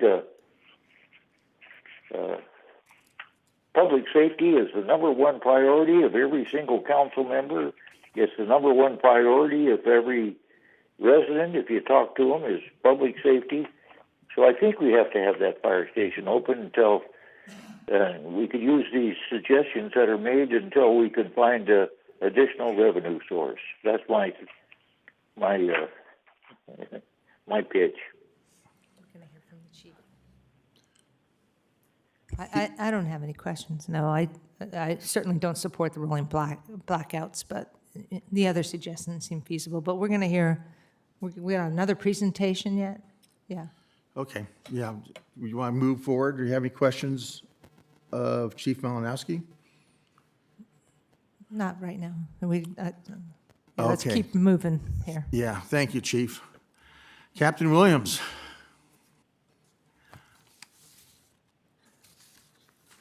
So, for the police department, our equipment is not really that expensive. You're spending about $17,000 a year per patrol car.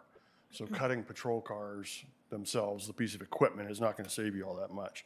The money is really in the salaries. We originally talked about the potential of cutting a deputy sheriff position, which is about $200,000. However, that directly impacts your response time, your basic safety in town. You have a minimum staffing. We supply 3 deputy sheriffs and a sergeant 24 hours a day, 7 days a week. And then with the additional people that we have, we can occasionally supplement that with a 4th. But I realize those are very expensive, but when you start cutting those, you're probably talking about cutting the specialty positions, because I would never want to go below that minimum staffing for the level of activity that occurs in the city. So we'd have to figure out which one of the specialty positions are we going to cut, and then where are we going to move that workload onto patrol, and do they have the capability of handling calls for service, direct 911 calls, and dealing with some of that other stuff that's got to get done. So then we moved into an area where I thought we probably could afford a cut, and that is in one of our sheriff service specialist positions. Those positions take non-suspect involved reports. They process crime scenes. things of that nature, non-suspect involved stuff.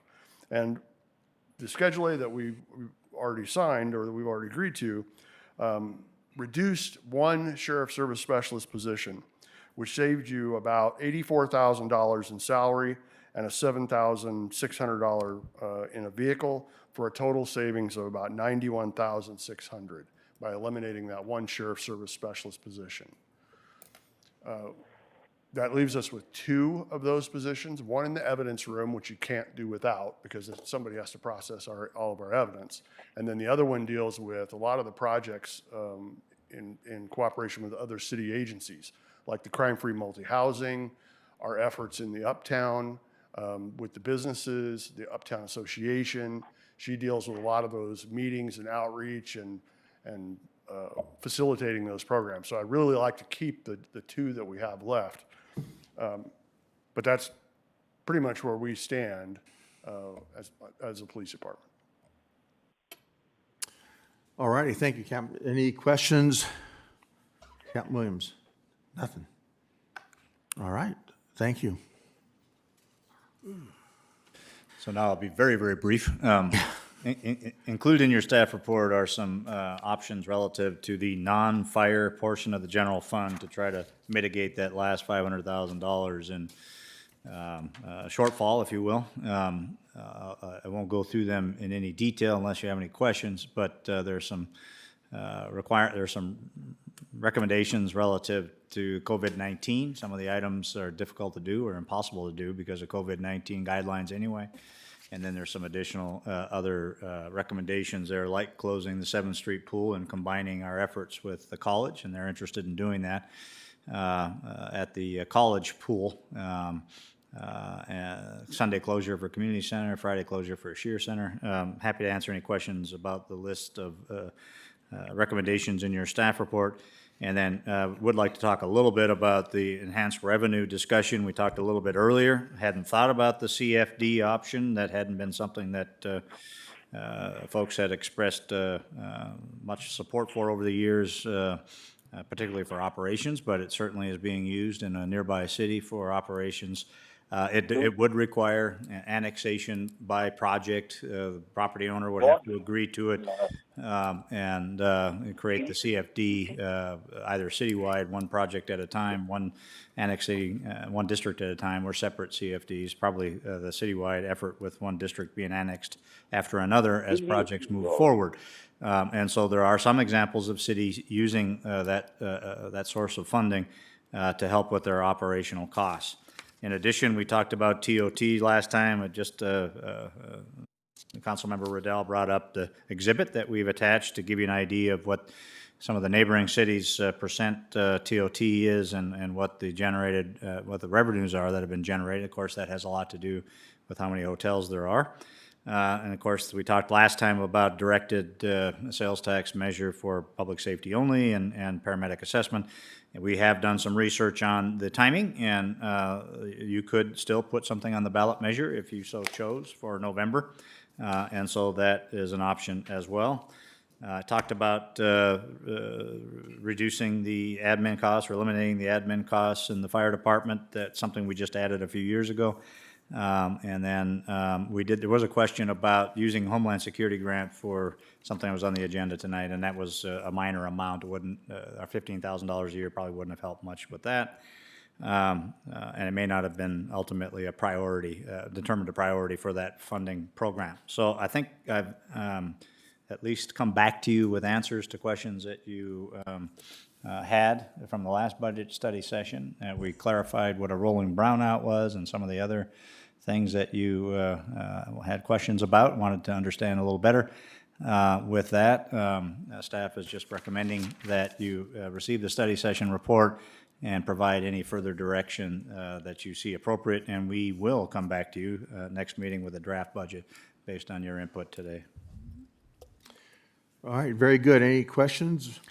Just a comment, I would be opposed to reducing anything from the sheriff's department, considering the trend of California, zero bail, all the different issues that California, they're getting ready to close 2 more prisons.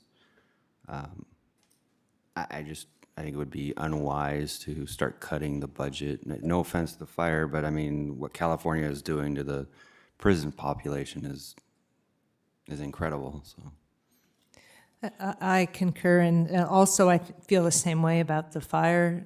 I mean, we're going into a drought year. We had a heavy year last year with the rain, and so we have, I know what happened in my backyard with the growth, and to reduce 1/3 of our engines as we're going into, well, for any year, I just think that we have to figure out ways to increase our revenue to keep up with the increases that are hitting us from various, not just these two agencies, but there's others as well. So we really do need to start thinking about how we can increase more additional revenues in different businesses. I mean, you mentioned something about some kind of thing I didn't really understand, but we could explore that more, some manufacturing or distribution boxes or something.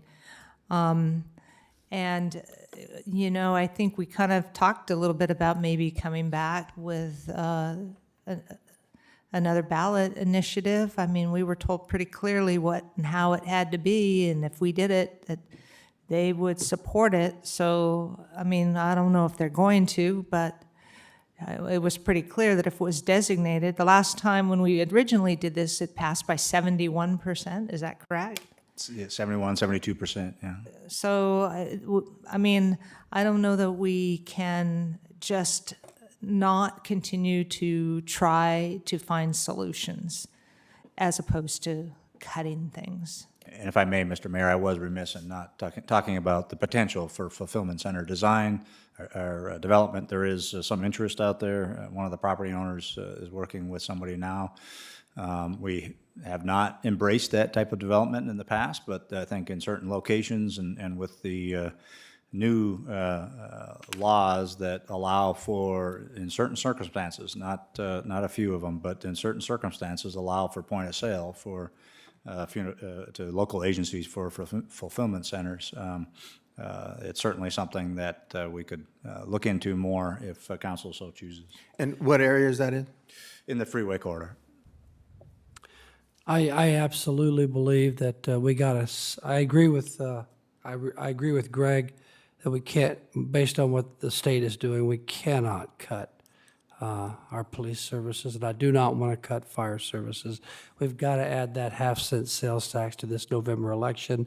We've got to designate that for public safety, fire and police only, and I think that has to happen. And I think based on the message that we got altogether is that if it didn't go in the general fund, that they would have approved it. And we've got to advertise and let the public know that a half-cent sales tax is critical for public safety. It's critical. That has to happen, I think. I agree. I don't share the same confidence that it would pass, given our current economic situation. But we could just simply hold them to task on that. You said you want this, so, you know, we can certainly try it. I do not agree in rolling brownouts because they can close down more times than they can be open, and I'm not in favor of that. Based on my, you know, who I am, I know it's not necessarily the number of pieces of equipment that arrive on the fire, but the personnel to serve the emergency that's what's the most critical. You know, 2 fire engines can handle a lot of you know, different pieces of equipment. We do have to find a solution, bottom line, and I'm not in favor of kicking the can down the road because it's going to come back and bite us. We do need to find a solution. I think the non-resident charges for paramedic services is not a bad idea. I do know in other communities they have, well, I'll tell you, in Palm Desert, Ranch Mirage, and Indian Wells, they have a basic, everybody pays Nobody has a free ride anymore. Everyone pays $400 for paramedic services, regardless of whether you're a resident or not. And that's something that we might be able to explore too. And it's, there's no annual subscription, it's pay as you go. So if you never use the paramedics, you don't pay anything. But if you use them 10 times, you pay a lot.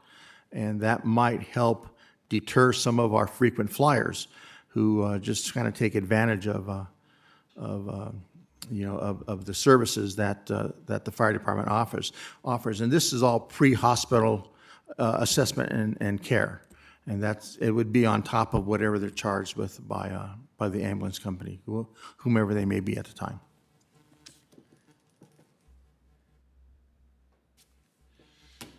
So if I may summarize, what I'm hearing is the other, like extending the time for the next fire engine purchase, some of the other suggestions are okay. Correct me if I'm wrong. Rolling brownout definitely out of the picture. The other general fund recommendations, haven't heard anything that would indicate that you're not okay with those. Are you okay with the other general fund recommendations and the other fire fund recommendations other than the rolling brownout? When you say general fund, you're talking about the page where it has non-fire? Yes, page 265. 265? Yeah, I have no problem with any of those. So we're going to just get rid of all the activities altogether? No, there will be movies that are drive-in movies under the current COVID guidelines. We may use the same methodology for minor concerts with the drive-in methodologies. Not a whole lot else that we can provide other than camps, specialized camps, and before and after school, the STARS program we can provide. But other things are limited now because of the COVID-19 guidelines. With the 4th of July, you could shoot a fireworks, but you couldn't go and gather for the fireworks. And so whether that's worthwhile, that's certainly up to you folks. No, that's not worthwhile. No. And it doesn't necessarily mean we're not going to do Autumn Fest and Winter Fest. We're very hopeful that we can do. Yes, I'm sorry. But they're on the list of things that are just restricted because of the requirements at the moment. But hopefully, I mean, and if we can't do them, then there's savings because we do have money budgeted this year for them. They're on there just to let you know that we think we can do those, depending on how the COVID-19 guidelines evolve. But we're hopeful that by that time of year, we can certainly do those. And we believe there's adequate funding in the draft budget to accommodate those. Well, and I hope we can do something with our Uptown Fridays as well. So we might not realize that entire savings. I just don't want to just walk away from our Uptown Friday nights completely. Yeah. Okay. What's our next move, folks? I think we gave them direction. Do you have what you need? We do. We'll be back next meeting with the draft budget. Thank you. Okay. All right, announcements. Do we need a vote on that? No. No. No, just study, okay. Any announcements from council? Just that if you can go to the restaurants now in Yucaipa, so go twice every day if you can. These folks are starving and they're hurting and they need all the support they can get us. If you need to take some beer home, go to Yucaipa. That's all he can do right now, but he's in big trouble. So anyway, that's all I got. Yeah, I think everything is, it's a very dynamic situation. Who knows what's going to happen next week? Hopefully it'll open up a little bit more. Hairdressers are opening. Hair, yeah. Yay. Some of us need haircuts. I've been getting Shades. a bootleg haircut. Okay, let's go to closed session items. Mr. Snow, what do you have for us? Thank you, Mr. Mayor, members of the City Council. We have 3 items on tonight's closed session. First 2 are liability claims. First is liability claim number 2020-04 from Manuel Guevara, and the second is also liability claim number 2020-05, Joanne Gabera. We would expect reportable action on those items this evening. And the final item is conference with labor negotiator, Mr. Casey, the city manager, being the negotiator, and with respect to underrepresented management, supervisory, and confidential employees. And we do not expect reportable action on that this evening. Okay, very good. Ladies and gentlemen, thank you for your patience. This was a long meeting. We'll go ahead and take a 5-minute break, and we'll adjourn this session now.